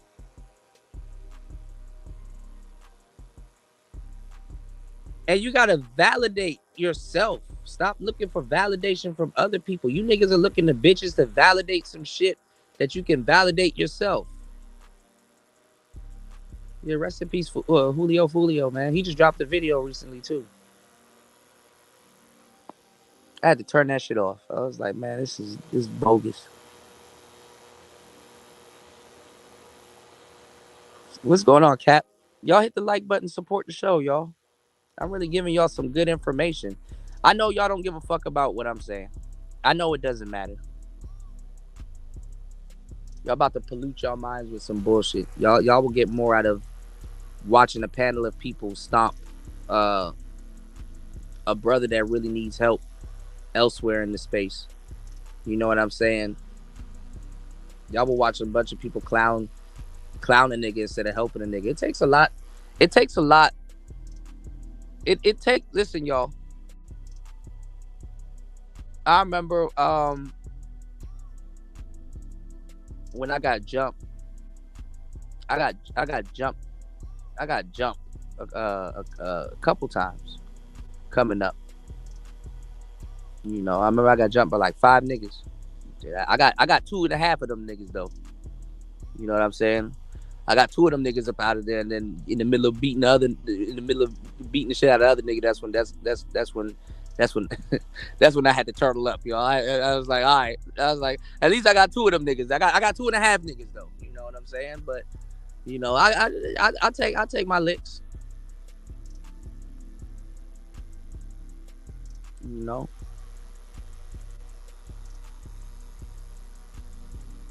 I remember I got jumped. I got robbed and jumped. You know, it was a robbery that turned into a fight, but they didn't get nothing though. So you know, it's a part of it's a part of coming up. You know, it's a rite of passage in certain neighborhoods and stuff like that. You know, I never joined. I'm cool with a lot of people, but you know, I never joined the gang. I'm a part of gang. You know, I got my own gang. Like I got my, you know, I got my crew and stuff. But I never, you know, I'm not blood and not cripping, none of that. You know, so it's not like that's him getting initiated. No, I didn't get jumped in. I didn't none of that shit. I didn't get blessed in or nothing like that. You know, I'm a tuner. I'm a turned up non-affiliate. Well, I'm affiliated, but I'm turned up. You know, I was turned up when I was younger. And I got jumped, and my nigga said something to me that was real, man. He said it's easy for a nigga to kick somebody. You know what I'm saying? It's easy for a nigga to kick somebody when they down. Easy for a nigga to kick somebody when they down. But you know what's hard? I said, what's that? He said, offering a hand.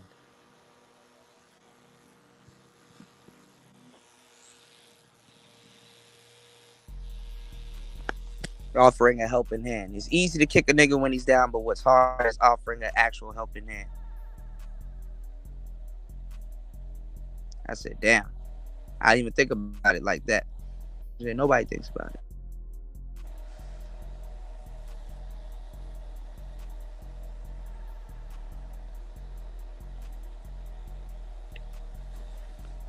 Hold on, yo. So yeah, you know, and it's true. It's easy to, you know,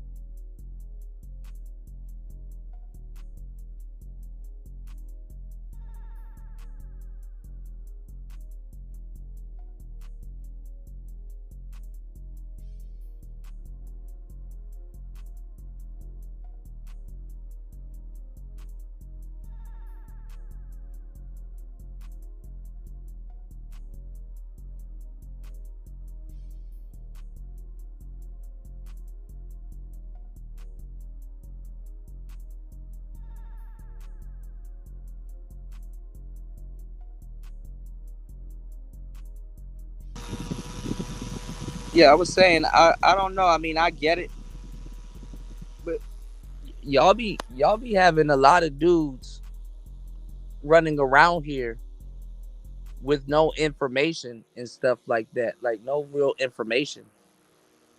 And a lot of dudes are unqualified. You know, they're unqualified to not even just be talking about certain subjects. You know what I'm saying? I can see if somebody would come in and be like, well, cool, I think you're unqualified. But it's like, who the fuck gives a fuck about what you think? You know?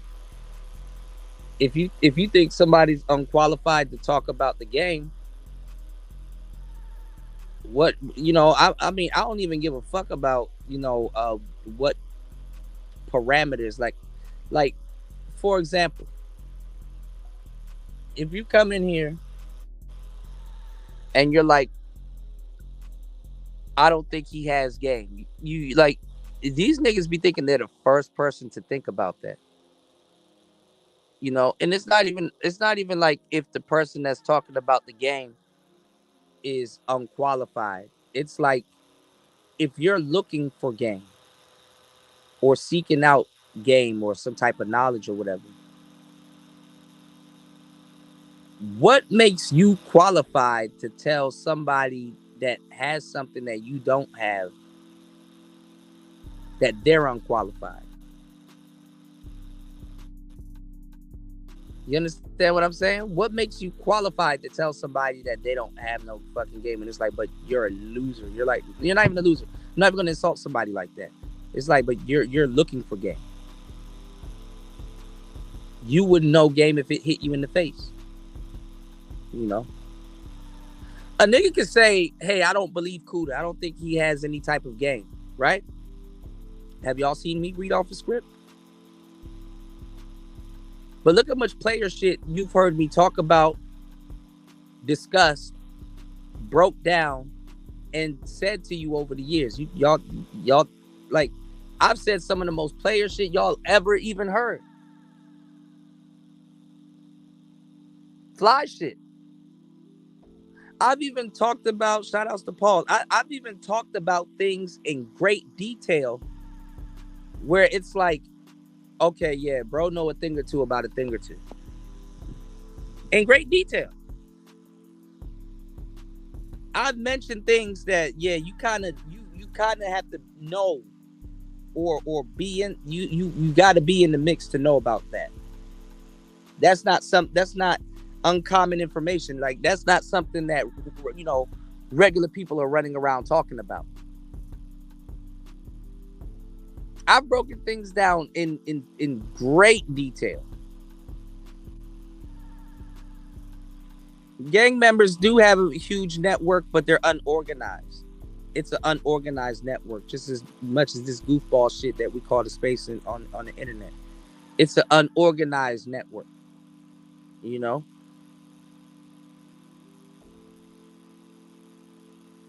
But they're unorganized. Like, that's why I don't want to hear nothing about this ADOS bullshit.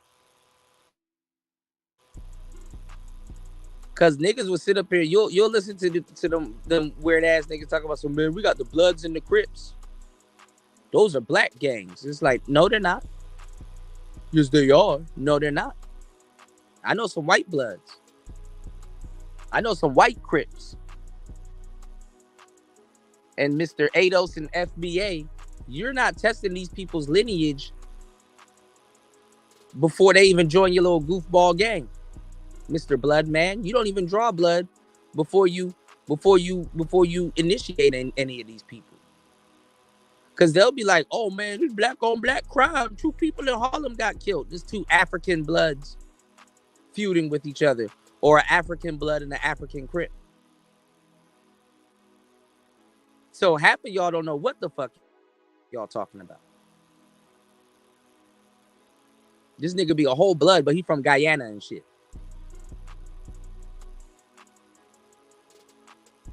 Talking about some goddamn ADOS and FBA and shit like that. Nigga, y'all don't even fucking vet niggas to join y'all gangs. You talking about? You go to LA, nigga, there's a whole bunch of vatos that are Bloods.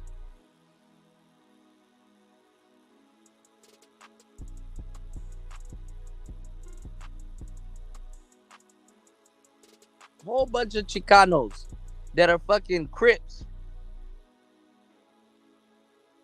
Yeah, them edibles be hitting, bro. Hell yeah. Y'all hit the like button and support the show, man. Support the channel, man. Keep Player Talk Radio going, man. Some people don't know what the hell they talking about. And then y'all about to sit around and pollute y'all brain with that bullshit? Stop polluting y'all brains, man.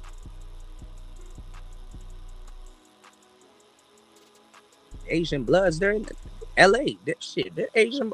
Man, look, you got Asian Bloods in New York. When I went to Hawaii, they got Bloods and Crips out there like crazy. Actually, there's a Blood set out here, and I'm cool with them. They try to say it's hip hop, but I'm seeing them throwing gang signs and shit like that. I'm like, man, this shit ain't hip hop, nigga. And I know they big homie too.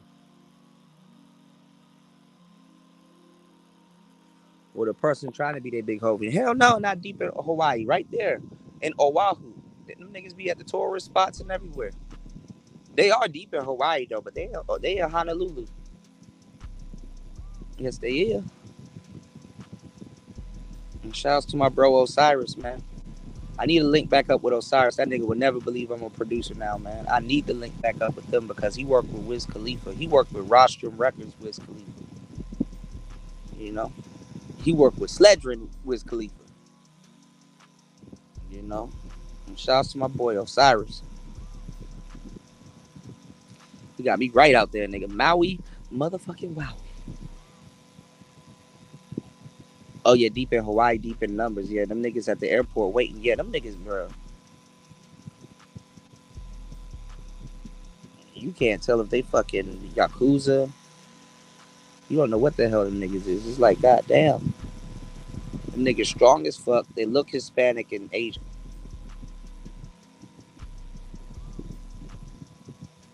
They look like the people here, honestly. You go to Bali, you real similar. Whip your ass. Samoan's stronger than a motherfucker. You know? All them niggas come out the womb like The Rock. Now, you know? Like, if you look at The Rock, like, go look at wrestling, right? The Rock, right? He was actually a small Samoan for the majority of his career. That nigga was a small Samoan. Every Samoan you see is big as fuck. Rikishi, big as fuck. Who's the other? There's a whole gang of Samoan dudes as big as shit. We're raving at. All them Samoan niggas big as shit. Meaty ass arms. Them niggas will beat the hell out of you. Boy, I didn't want no problems in Hawaii. I treated Hawaii like LA. I'll just wear black and white. The only thing red on me at the time was my dread tips.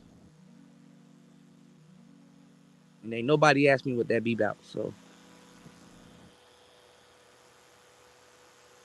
nigga want to take a picture with me? I'll take a picture. Yeah, Jay Worthy, cool.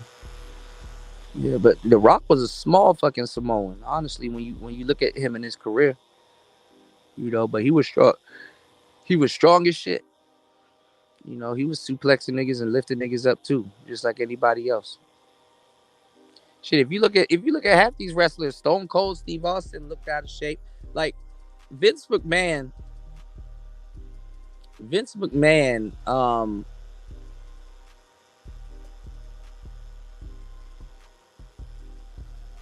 changed what the wrestler, like the average wrestler is supposed to look like. Cause like real wrestlers, they look like pugilists. They look like a nigga's uncle and shit like that. Old meatball Abdullah the Butcher type niggas. But them niggas will lift your ass up. Yeah, Goldberg actually had Goldberg was one of them, but the guy that has like the wrestling like body, like the body, cause like it was like weird, like the like they wanted the wrestlers' body types to really look like the action figures. You know what I'm saying? Like, but as men, we outgrow that. You know what I'm saying? We outgrow that. You know, like the wrestlers don't have to look like the action figures. I remember playing with action figures back in the day, and like one of the first wrestling action figures that British Bulldog, they just big meatball ass niggas, like just big chunky niggas, not cut the fuck up or none of that shit. But I'm gonna tell y'all some real shit. Pay attention to what I'm telling y'all, right? Look at how as kids, right, we would play with action figures and shit like that, right? Especially with the wrestlers, right? Because I remember one of my first action figures that I liked, and it was gifted to me by my cousin Nick when we were kids, right? With Shawn Michaels, and I used to see like he had on turquoise pants with the boots, and they had like the heartbreak kid and shit like that, and he was like buff as fuck. Man, I used to and this is in Florida. My God, my I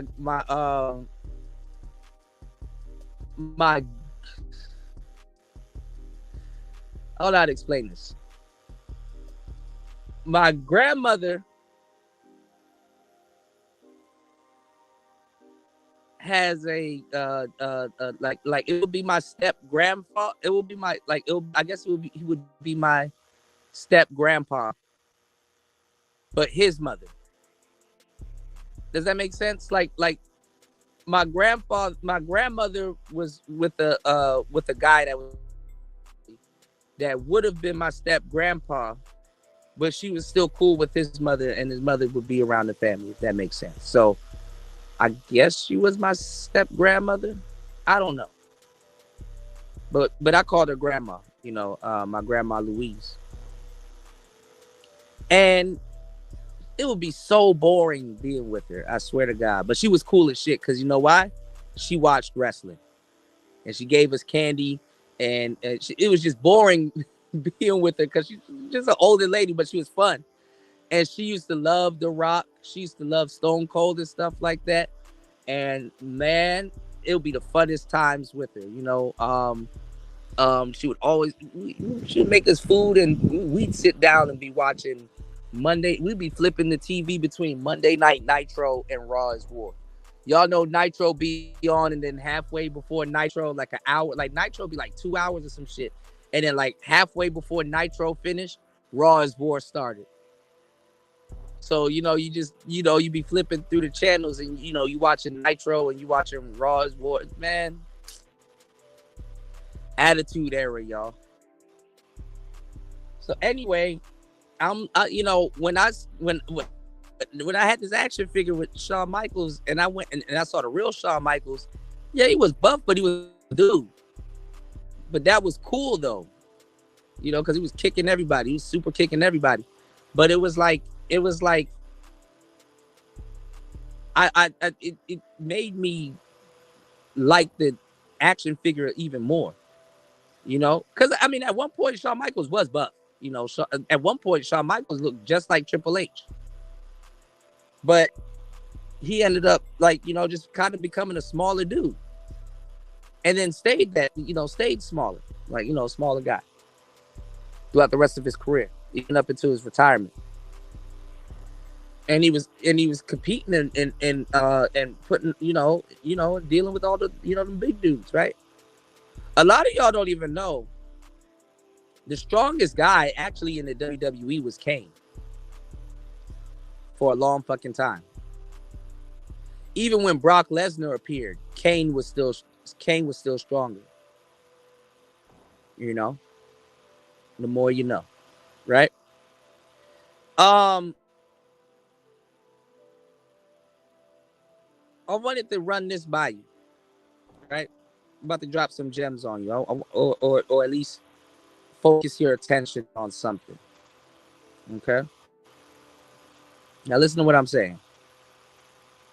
Look at how, as young boys, we grow out of that action figure stage.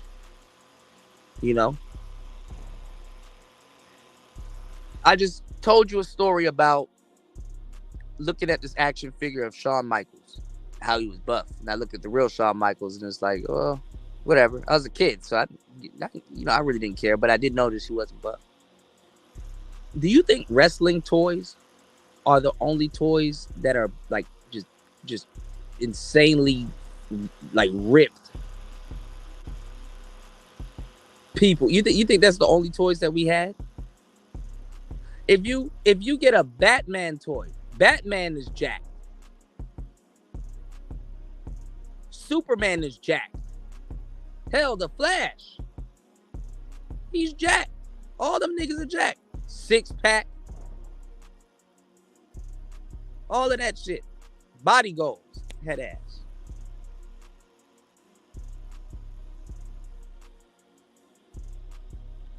But guess what? Eventually, men grow out of that toy phase.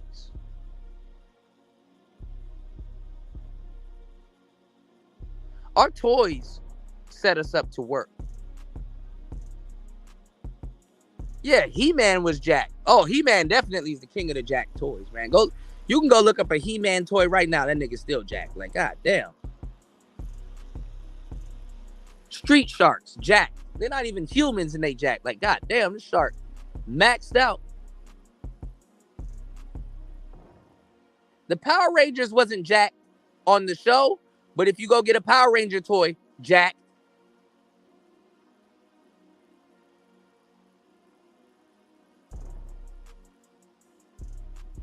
You know? All of them toys, Jack. The villains, even the villains was Jack. Joker was, oh, nigga. I saw this one Joker action figure. I'm like, he don't look like that.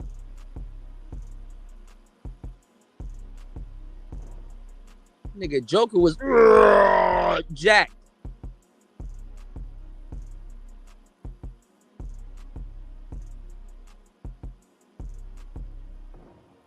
Man, I think that Joker toy, I'm like, man, this shit cat, bro. Joker wasn't Jack like that. That nigga was throwing smoke bombs and shit at Batman and shit. It's like, nigga, he could have. If Joker looked like that, he could have went straight up with Batman. He could have head up with him. Fuck is you talking about? That nigga was throwing Hobgoblin, Jack. Spider-Man, Jack. God damn.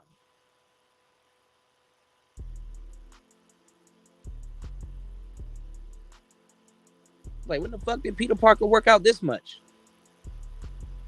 He'd get all the bitches. He didn't even have to be Spider-Man no more.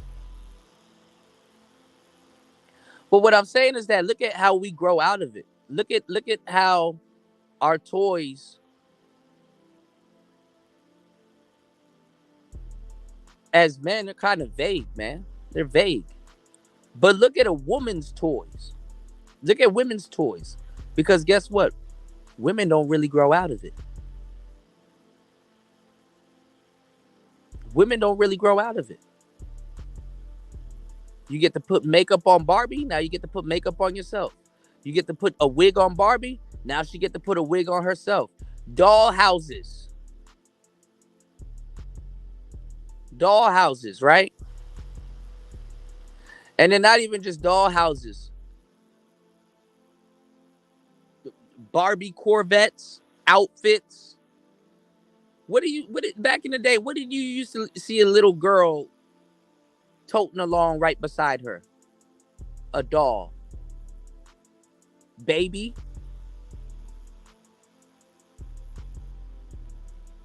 What you used to see? Their toys are built around how they may imagine life, how life will play out for them. Where am I going to live? Dollhouse. What kind of things do I like? Corvette. Accessories. Jewel. Man, they used to... You have to pay as much as for a Barbie for the accessories. To put on that Barbie. Where do I want to get my attitude from? Bratz doll.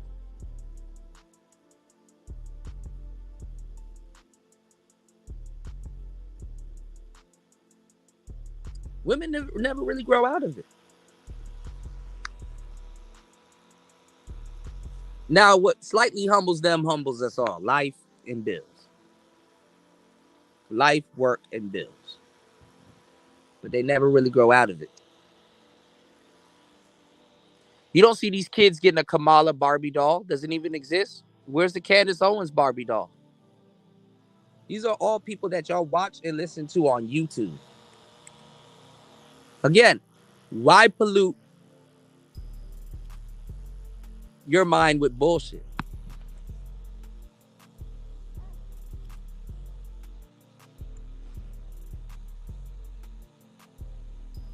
All right, y'all hit the like button and support the show, y'all. Are y'all not soaking up what I'm telling y'all? Y'all not soaking up this content?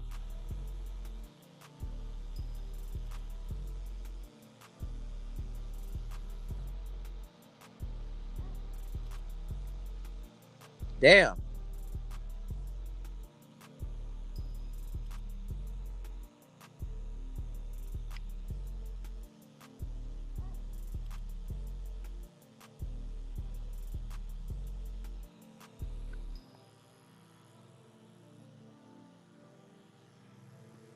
I guess.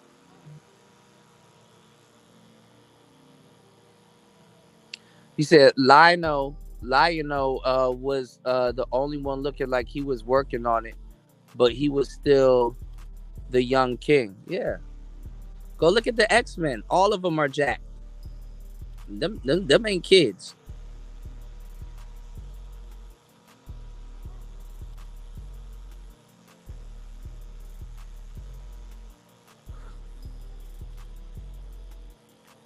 You know, jacked up mutants, man.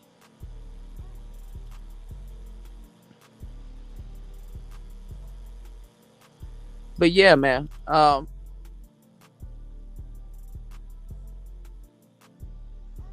don't like that. Just some of the shit that we have to go through. You know, here in these spaces, man. This is bad.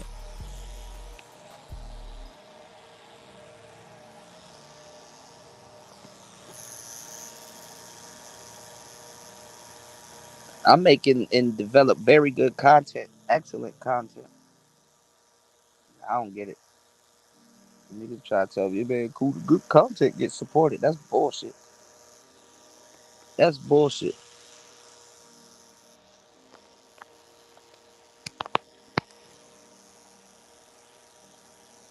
Women had a good life, man, and now Kamala, the Lord, has been good to them. They don't even know who the hell Kamala is, man. They just start bandwagoning out of nowhere, and that just shows you how easy people, not just women, you know, it just shows you how people are, man. Fucking followers.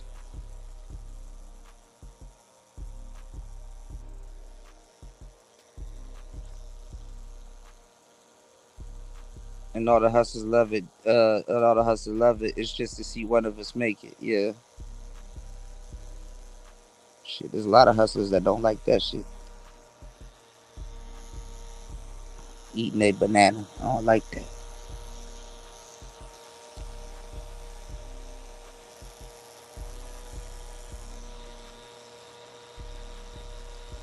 All these people getting killed in their neighborhoods and shit like that, man.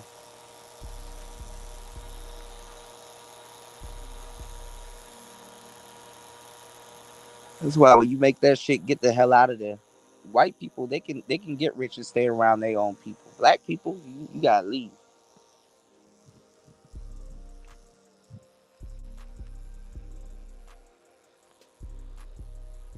That's why a lot of niggas sit around and not be shit. You know what I'm saying? They feel hatred will kill them if they do make it. You can't look out for niggas these days, man. You do right by them, they'll stab you in the back, man. Them people was waiting on Dolph to be doing a turkey drive and giving back to the community to kill him.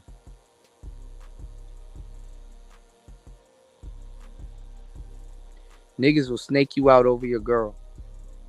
They can't even handle that bitch. And straight up snake you out. Like not even like yeah, it's me. I did it. You know, they want to take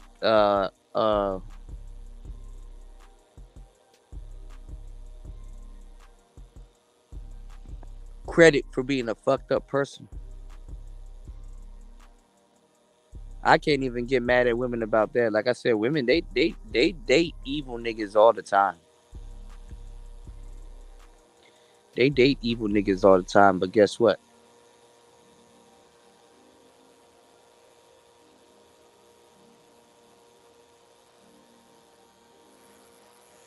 Men like evil niggas too.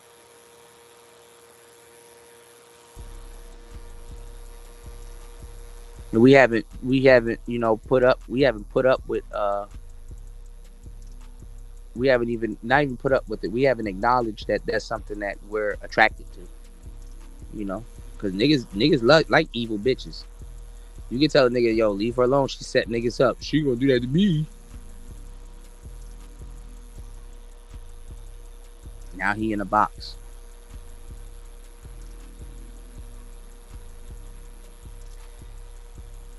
All cause he smashed his baby mama and was a little disrespectful about it. What you mean, Paul? You say if you want to call it that. Cardi B saying she got with Takeoff. I don't know if she said that, but I don't know. I don't know if she said that because Offset even lied on Takeoff. See, a dead man can't fucking speak for himself, you know? Cause y'all would still misconstrue some shit he said while he was here, and he's like, "Nah, I didn't mean that. I didn't mean it like that." Like, y'all niggas be misconstruing shit. Don't ask for clarity.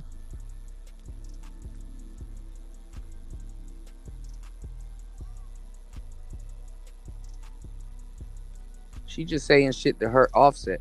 Because Offset said Takeoff warned uh him about her, and then it's like,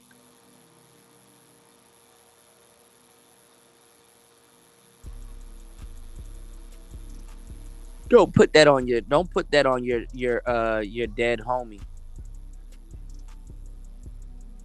I mean, people pin cases on their dead homie to get out of doing jail time. I get that, but don't put that on your dead homie because you want to sit around and cheat with some weak ass bitches and shit like that. I'm not saying Cardi B ain't on no weak bitch shit. Well, she a weak bitch, but like honestly, bro, you got like endless baby mamas.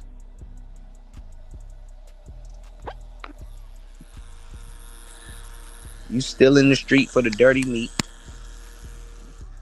You got a career.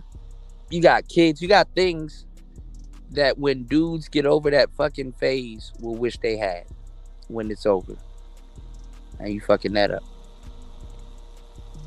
You said I was referring to Dolph's situation, smashing Gotti's baby mama. Oh, okay. He probably did. Them niggas pass around hoes.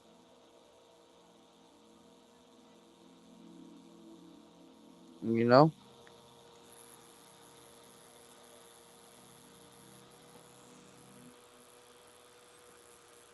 Remember when they pranked everybody the first time?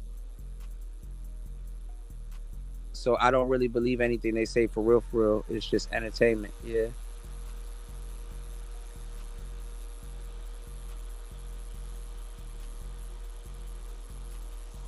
Well, Paul, you come from the school of Rosebud, so you know how I'm looking at things, and you know how I'm gonna react to things.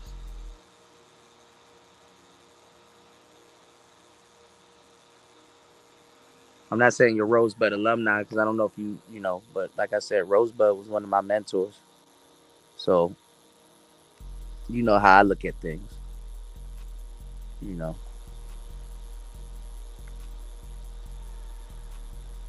yeah, women are everywhere, bro. They're niggas. They hang out like niggas. They hang out. They get drunk. They piss in the streets. They tat themselves up. They drink. They loud, belligerent as ever.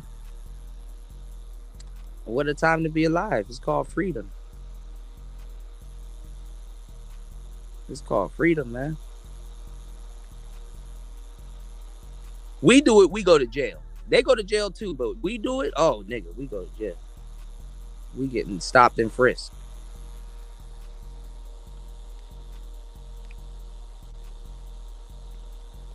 You know, and it cucks out the dudes too, cause you dating a little nigga. You're not even dating no woman for real, for real. You gotta teach her how to do womanly shit in relationships, or you know.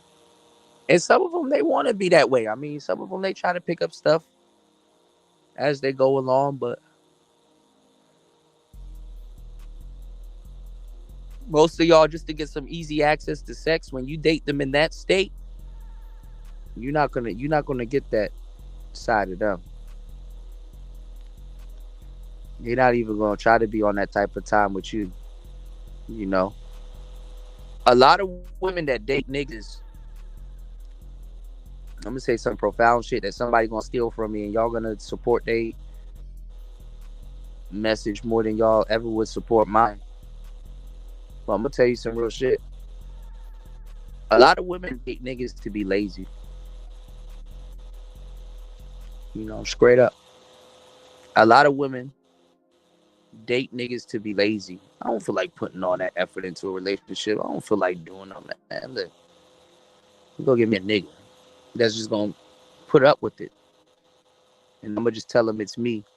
And then later on, I'm gonna argue with him and get mad at him because he's not pushing no type of growth or development in my life, and that's something she should have done for herself. He's not making me happy. That's something. Your happiness got everything to do with you. He's not doing something. I'm gonna start complaining about something that I got myself into, and pretend like I didn't get myself into it, or that wasn't the motive when I started out. Like, seriously. And you will get to the point where you're in full-fledged relationships with that, like full-fledged. Like, damn, I've been with Shorty for 2 years, and that's just really what it is. Some of y'all got love for him still. You start creeping on the side. I know what y'all be doing. The fucking Rome wasn't built in a day, nigga.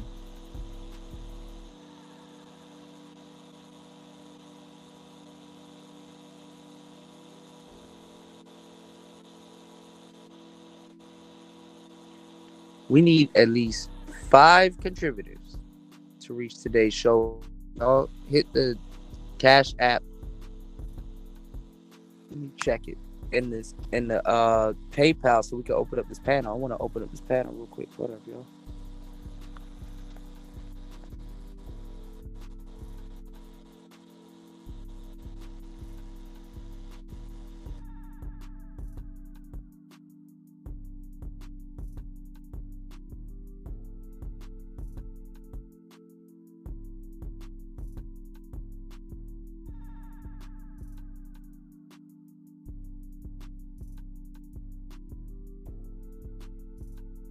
What up?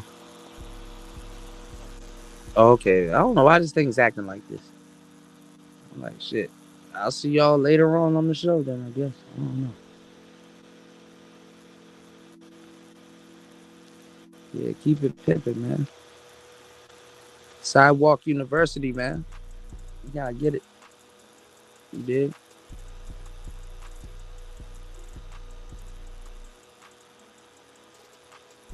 I'm gonna keep it real with y'all.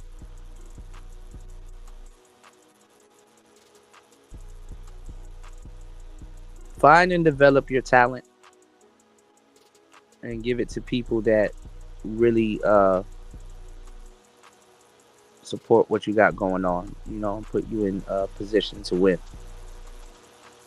Because people will use you and make you exhaust all of your efforts in one spot and not even be grateful. And they will go find somebody else trying to do the exact same thing that you're doing, trying, if not biting, the exact thing that you're saying, and probably bit it from you, and half-ass do it, and they will try to build them up. They will try to build that person up to damn near not even be what you are. But in reality, that's kind of what's happening. But they will build them up. And then go Diddy and then turn Diddy on them later on.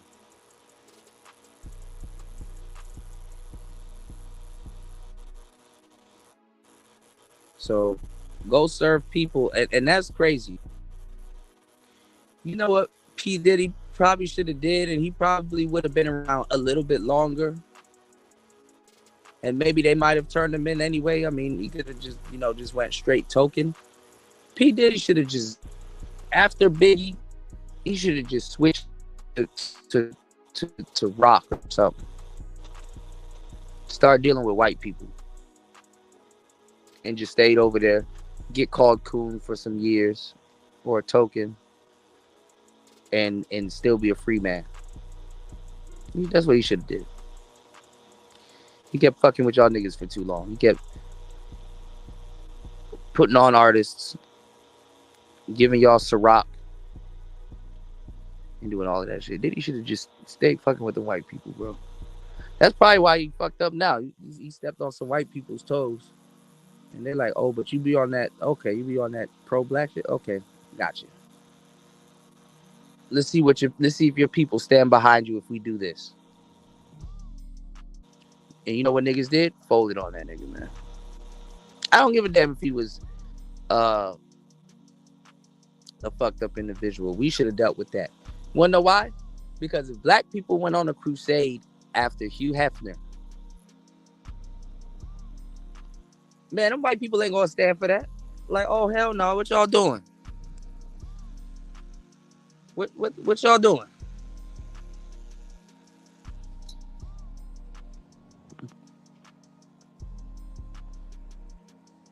They would have let a pack of niggas do that. Hell, you don't even have black people culture. You don't even and mind you, we're in rock culture just as much as anybody else. I don't see fucking black people doing fucking shows on Led Zeppelins and fucking documentaries on Ozzy Osbourne and drummers and stuff like that. I don't see black people talking about Queens of the Stone Age and AC/DC and stuff like that. Whatever happened to Ted Nugent or Kirk Nugent or whatever the nigga name is. I don't see them niggas doing nothing like that. But you got the geekiest, whitest of the whitest talking about some King Von. And you niggas over there too. King Von.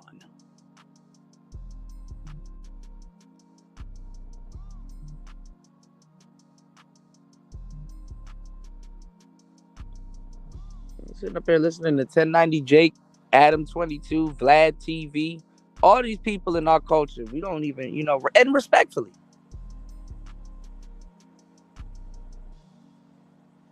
He said, your niggas ain't lawyers, and everybody saw you. Yeah, Wheezy. Nigga try to talk about some tether. Boy, if you don't get the fuck out of man, if you don't raise up out of my face. Niggas don't even do their own damn documentaries. And when they do, there's a whole bunch of niggas that say it's cap. And when they call the White Boys documentary cap, then guess what they do on top of that? Still praise it. Yeah, well, he says cap though, but I'm a support him. Y'all don't, man. Y'all listen. Miss me with the bullshit. Hit the like button, y'all. Subscribe to the show. Let's open up the panel. We need at least 5 contributors to reach today's show goal. We don't even have one yet. You dig? So please show some love and support. Again, good content.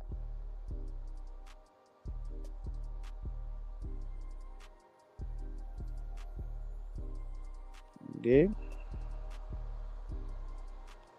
Woke up extra early just to deliver a message, and chop it up with y'all about some stuff that we see going on in the space, man. I saw another live stream where people were going in on Fatty. And like I said, I don't have any problems with Fatty. I actually like Fatty. Pause.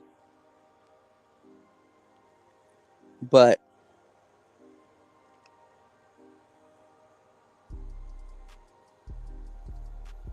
you got to know when you're doing some red pill shit and when you just on some bullshit. Like you don't, you gotta. And I can't even get mad at him. I mean, that's his platform. He wasn't around.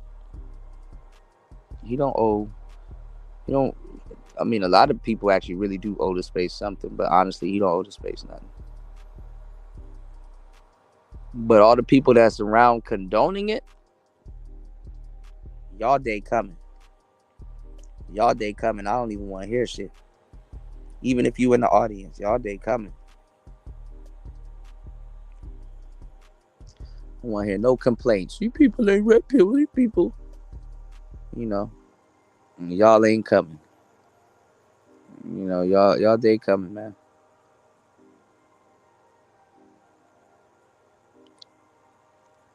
I never really got to ask how we lost that debate. How you lose a debate with a tranny?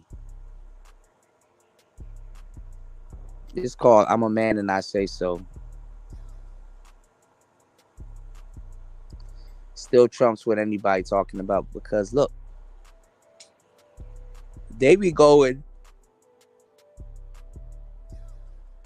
G-hey and be on the other side of the fucking fence, still looking for a man to take care of them. How'd that work out? They'll be going G-hey on the other side of the fence and still look for a man to take care of them. The world, animals, the fucking woolly mammoths and the fucking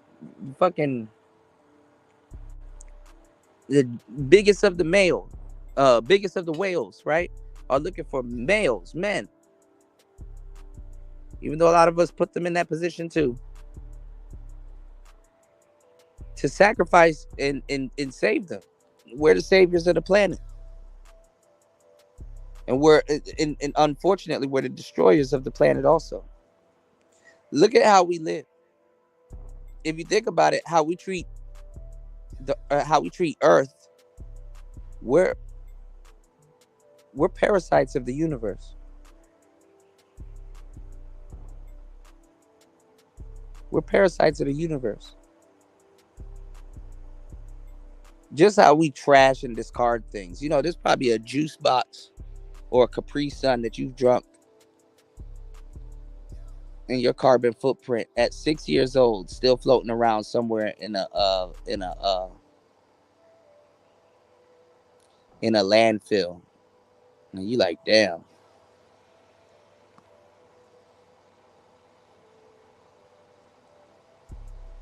Wrappers and all kinds of shit in the plastic that you leave behind, that carbon footprint. It's 3 carbon footprints too. When you create something, that's a carbon footprint. When you keep and hold on to something, and when you discard something.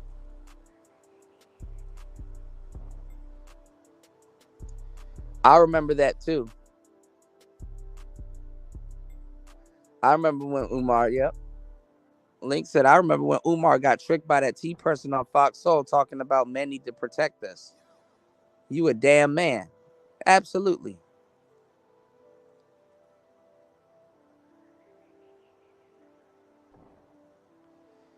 And in the future, they don't see this coming, Link. Men will actually protect them more than women. Men will protect T women in the future more than they will protect biological women. Because some of the stuff that women are doing today, divorce court, kids, all kinds of stuff. You think men ain't gonna protect somebody that's offering them inconsequential sex? And we have this whole concept of these idiots running around here talking about sex dolls.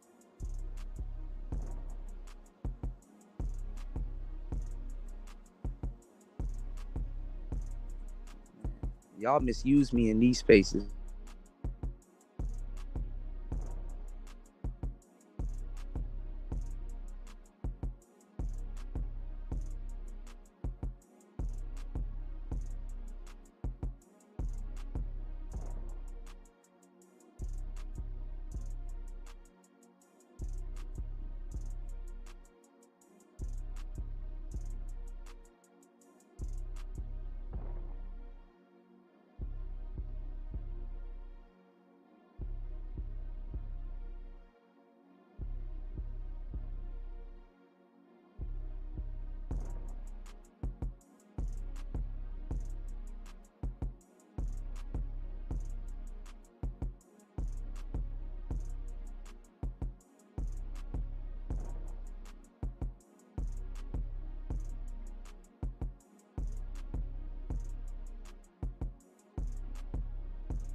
Yo, can y'all please support the show?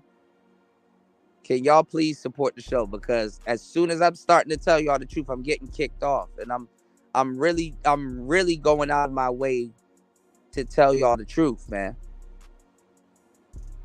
Can y'all please support the show? Lord have mercy. As soon as I start telling y'all the truth, I'm getting kicked off. Like y'all don't understand how I go out of my way and put my reputation and self on the line to give y'all some real information. I just explained to y'all about the trans, and I just did a whole thing telling y'all about the action figures and the dolls. There's a lot of stuff I can't straight up tell y'all. I'm trying to really give y'all. I'm trying to send y'all the message. I'm trying to give y'all the game. I can't say everything. I just went through a whole description of action figures for men and Barbie dolls for women.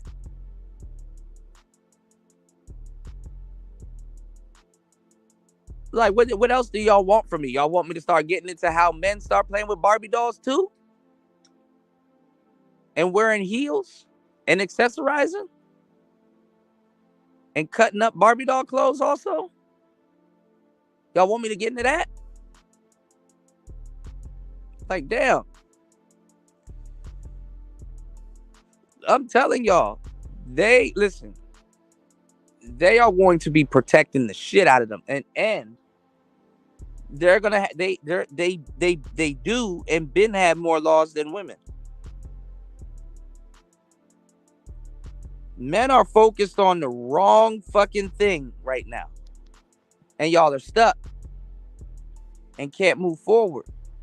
And I'm giving y'all the keys. I'm trying to tell y'all. I'm like, the people think I sit over here and talk about game all day, man. That game shit is damn near a ruse.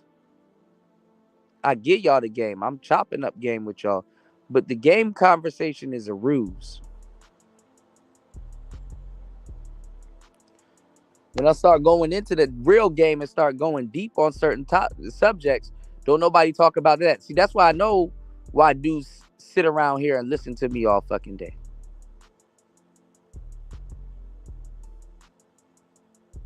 I chop up some real game.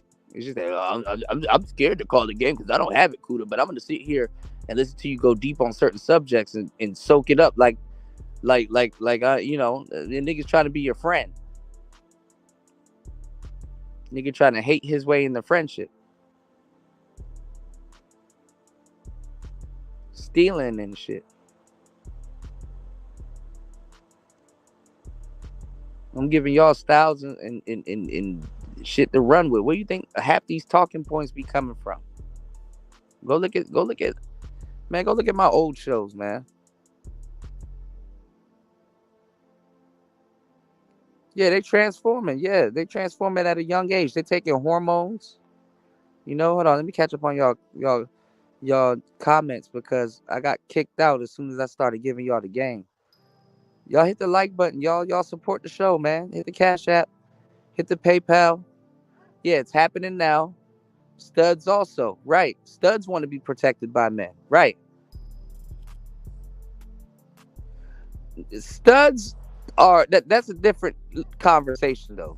Studs are compromised women. Because if you ask a stud to sleep with another stud, she gonna tell you that's gay.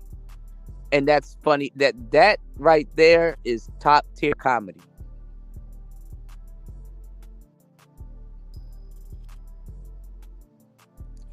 That right there is top tier comedy. You dig? Band Lab go on subscription because they know a bunch of fools that don't know what the hell they doing will pay for it. They don't give a damn. There's a whole bunch of people taking up space on Band Lab with horrible music.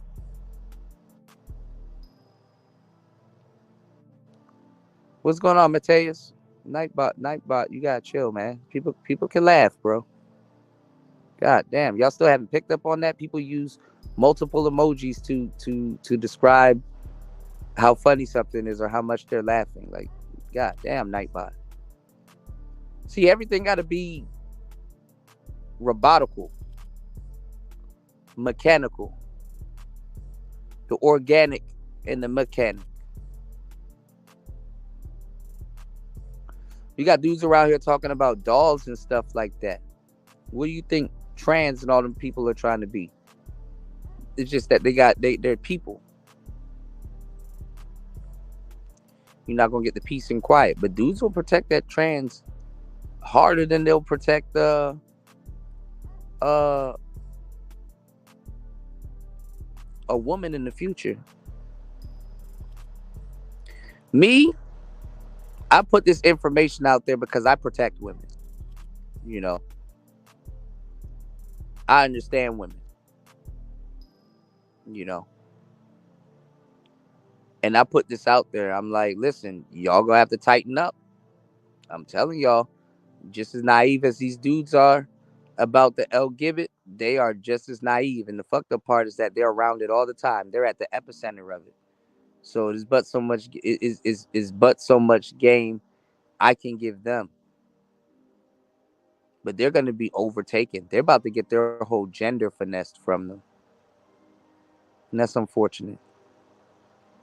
And a lot of men are about to get the same. Men are gonna fall to a lot of men are gonna fall to the same thing.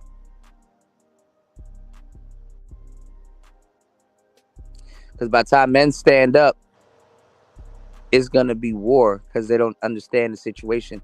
They don't understand what's going on up under them. We're gonna lose a lot of brothers to that side. We're gonna lose a lot of brothers to that side. But they're smarter than men. Because remember, it's another sub. It's another that yeah they asked for it right yeah in the future yep. It's a subgroup of men and women. So it's a collective of it's the collective of the sexes. Men and women together are smart as fuck. So imagine that versus a heterosexual man. Just one man, a compromised man. Heterosexuality has compromise written all over it, even if you're getting the batches. This is what people don't know. If getting the batches is the main thing for you and you're an older man, you are fucked. I'm a player and I'm telling you this. Because that's how they look at me. Oh, he's a woman worshiper and he's fucked and that's all he think about is bitches. Actually, no, I don't. I'll talk to you about a whole bunch of different things.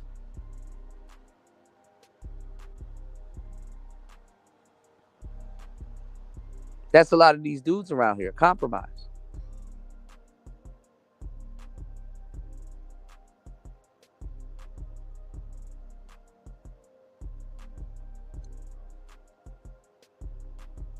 If you gotta get on here and see other dudes with women to feel better about yourself, that's that right there. That's the killer.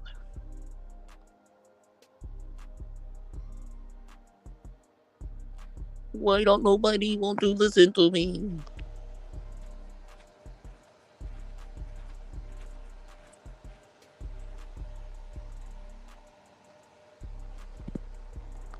So yeah, like I said, I try to protect women. I armed them with knowledge.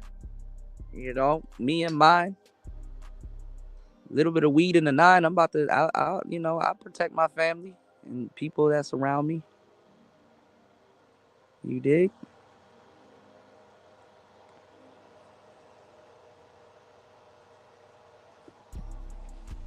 But I can't protect everybody. Yeah, you're a victim. When them laws kick in, men can't do or say shit. They're gonna protect them.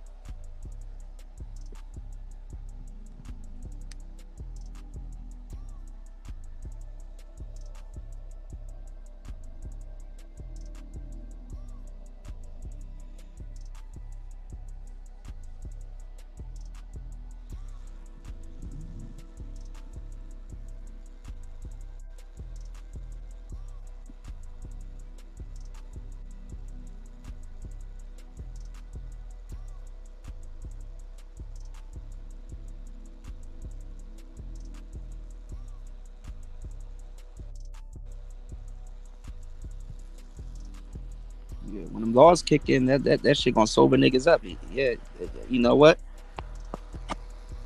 I can't hit no punk.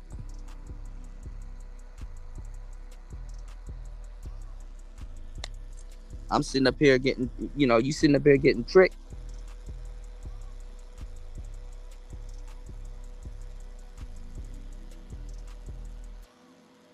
You physically thinking that you about to, protect yourself from a man, which you are, and you didn't know this nigga, he a whole woman. So imagine that. Imagine in the future, right? You get into it with somebody, and he dressed up as a man when you fight him. You know, Mitchell and Ness, Nike fitteds, Tim's, and then when you get to court, this nigga got a dress on, and you like, oh shit, this nigga look like Kid Cudi with his dress on in the courtroom and shit like that, and he's like, he going for assault charge and a discrimination joint, and you like, damn. Your Honor, I will assure you that's not the man I hit. You see, Your Honor, my pronouns are he, she. I mean, are she and him, she and her. Man, that judge about to bang the gavel on your stupid ass so quick. I see what you're saying.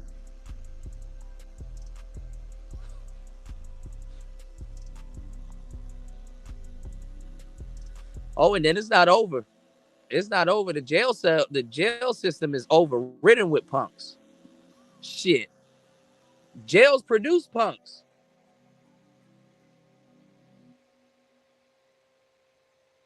How about them apples?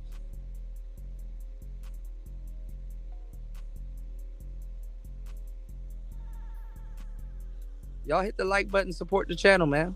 Damn. Fuck.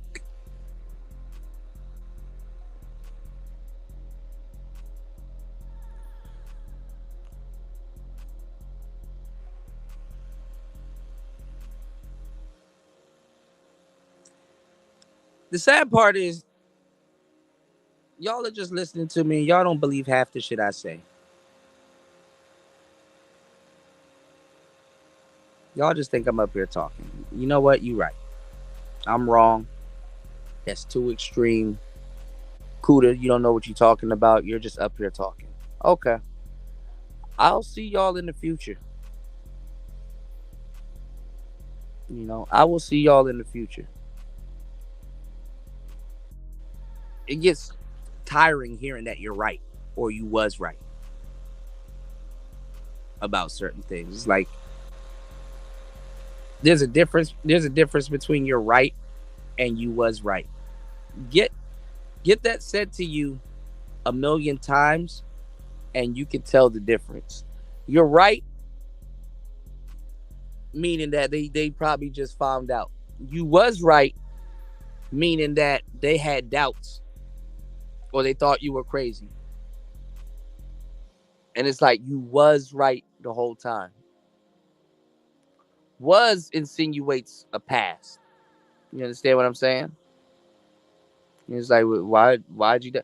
Like, you know what happens with me? I'll be right about some shit. Niggas don't listen. Then it happens. They got too much pride to come back and tell me I was right about it. They just act like I never said it. Right? And then I will say the same thing I said to them on day one. Right? Like, I will say, hey, buy this stock. It's gonna pop off. Nobody buys it but me. Then it pops off. Damn, you was right. And I'm like, exactly, because I know what I'm talking about. And they're like, yeah, man. And then you know what I'll say, y'all? I'd be like, yo, get rid of this one because it's gonna tank. Oh no, Kuda. And they just told me I was right about some shit. Oh no, Kuda. Oh no, Kuda. Blah blah blah. Then it tanks. You know, it's like people think you like they'll tell you were right about something when they were telling you were wrong. Then if they tell you was right, and then you introduce something else to them, you're like, okay, I'll give you another chance to give you some more game. I'm right about this one too, but I'm gonna see how you gonna act the same way. You know, what's going on, Simply D? Peace to you. Good to see you. I already got past the topic for the most part. I'm still touching on it, just opening up the concepts and ideas of what I'm talking about. But it's open topics. What would you like to talk about?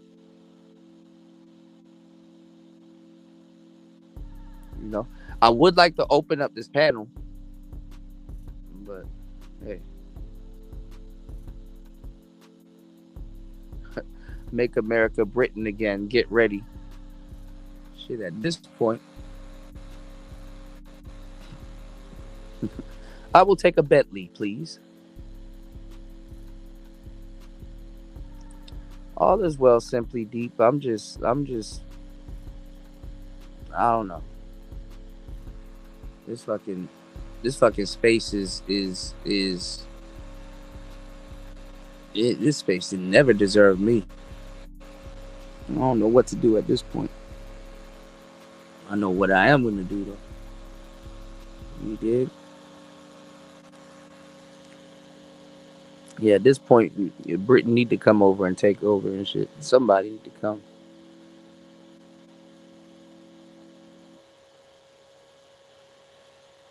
Shit. Shout outs to Link. Shout outs to West. Simply Deep in the building. What's going on, Mateus? DB. Peace to you.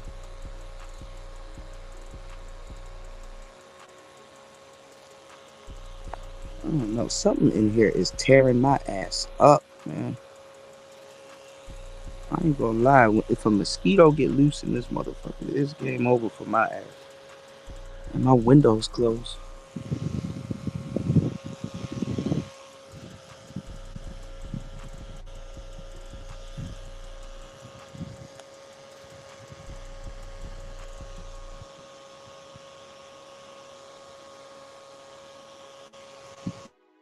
Something in here probably tearing my ass.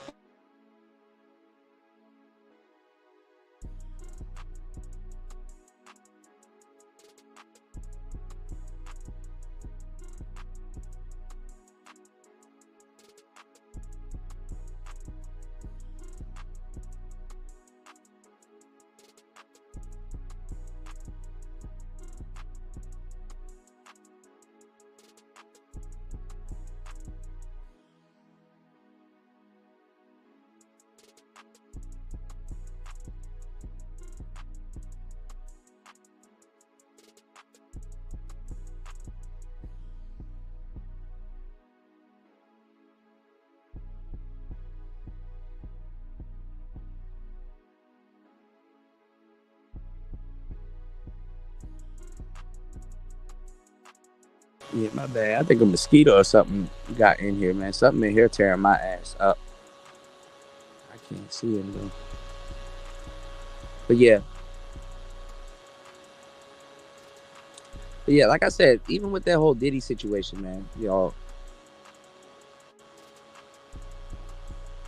black people will build you up just to enjoy tearing you down. You know, a lot of time it's resentfulness to see somebody on top. You know, it is Saturday night, Sunday morning for me. And I start the day off giving y'all some good game. We could at least get 5 supporters. That's fucking wild. I start the day off giving y'all some good game. We can at least get 5 supporters, y'all. That's fucking crazy. All the fuckery people supporting this space. Somebody doing well, somebody telling them and meaning well by them. And it's like, God damn. And a couple hundred people been in here already, and that's crazy. But listen, like I said, man, we got to do better. Y'all treat me like a stepchild, man. We gotta do better. Us as black people, we gotta do better. This is not acceptable.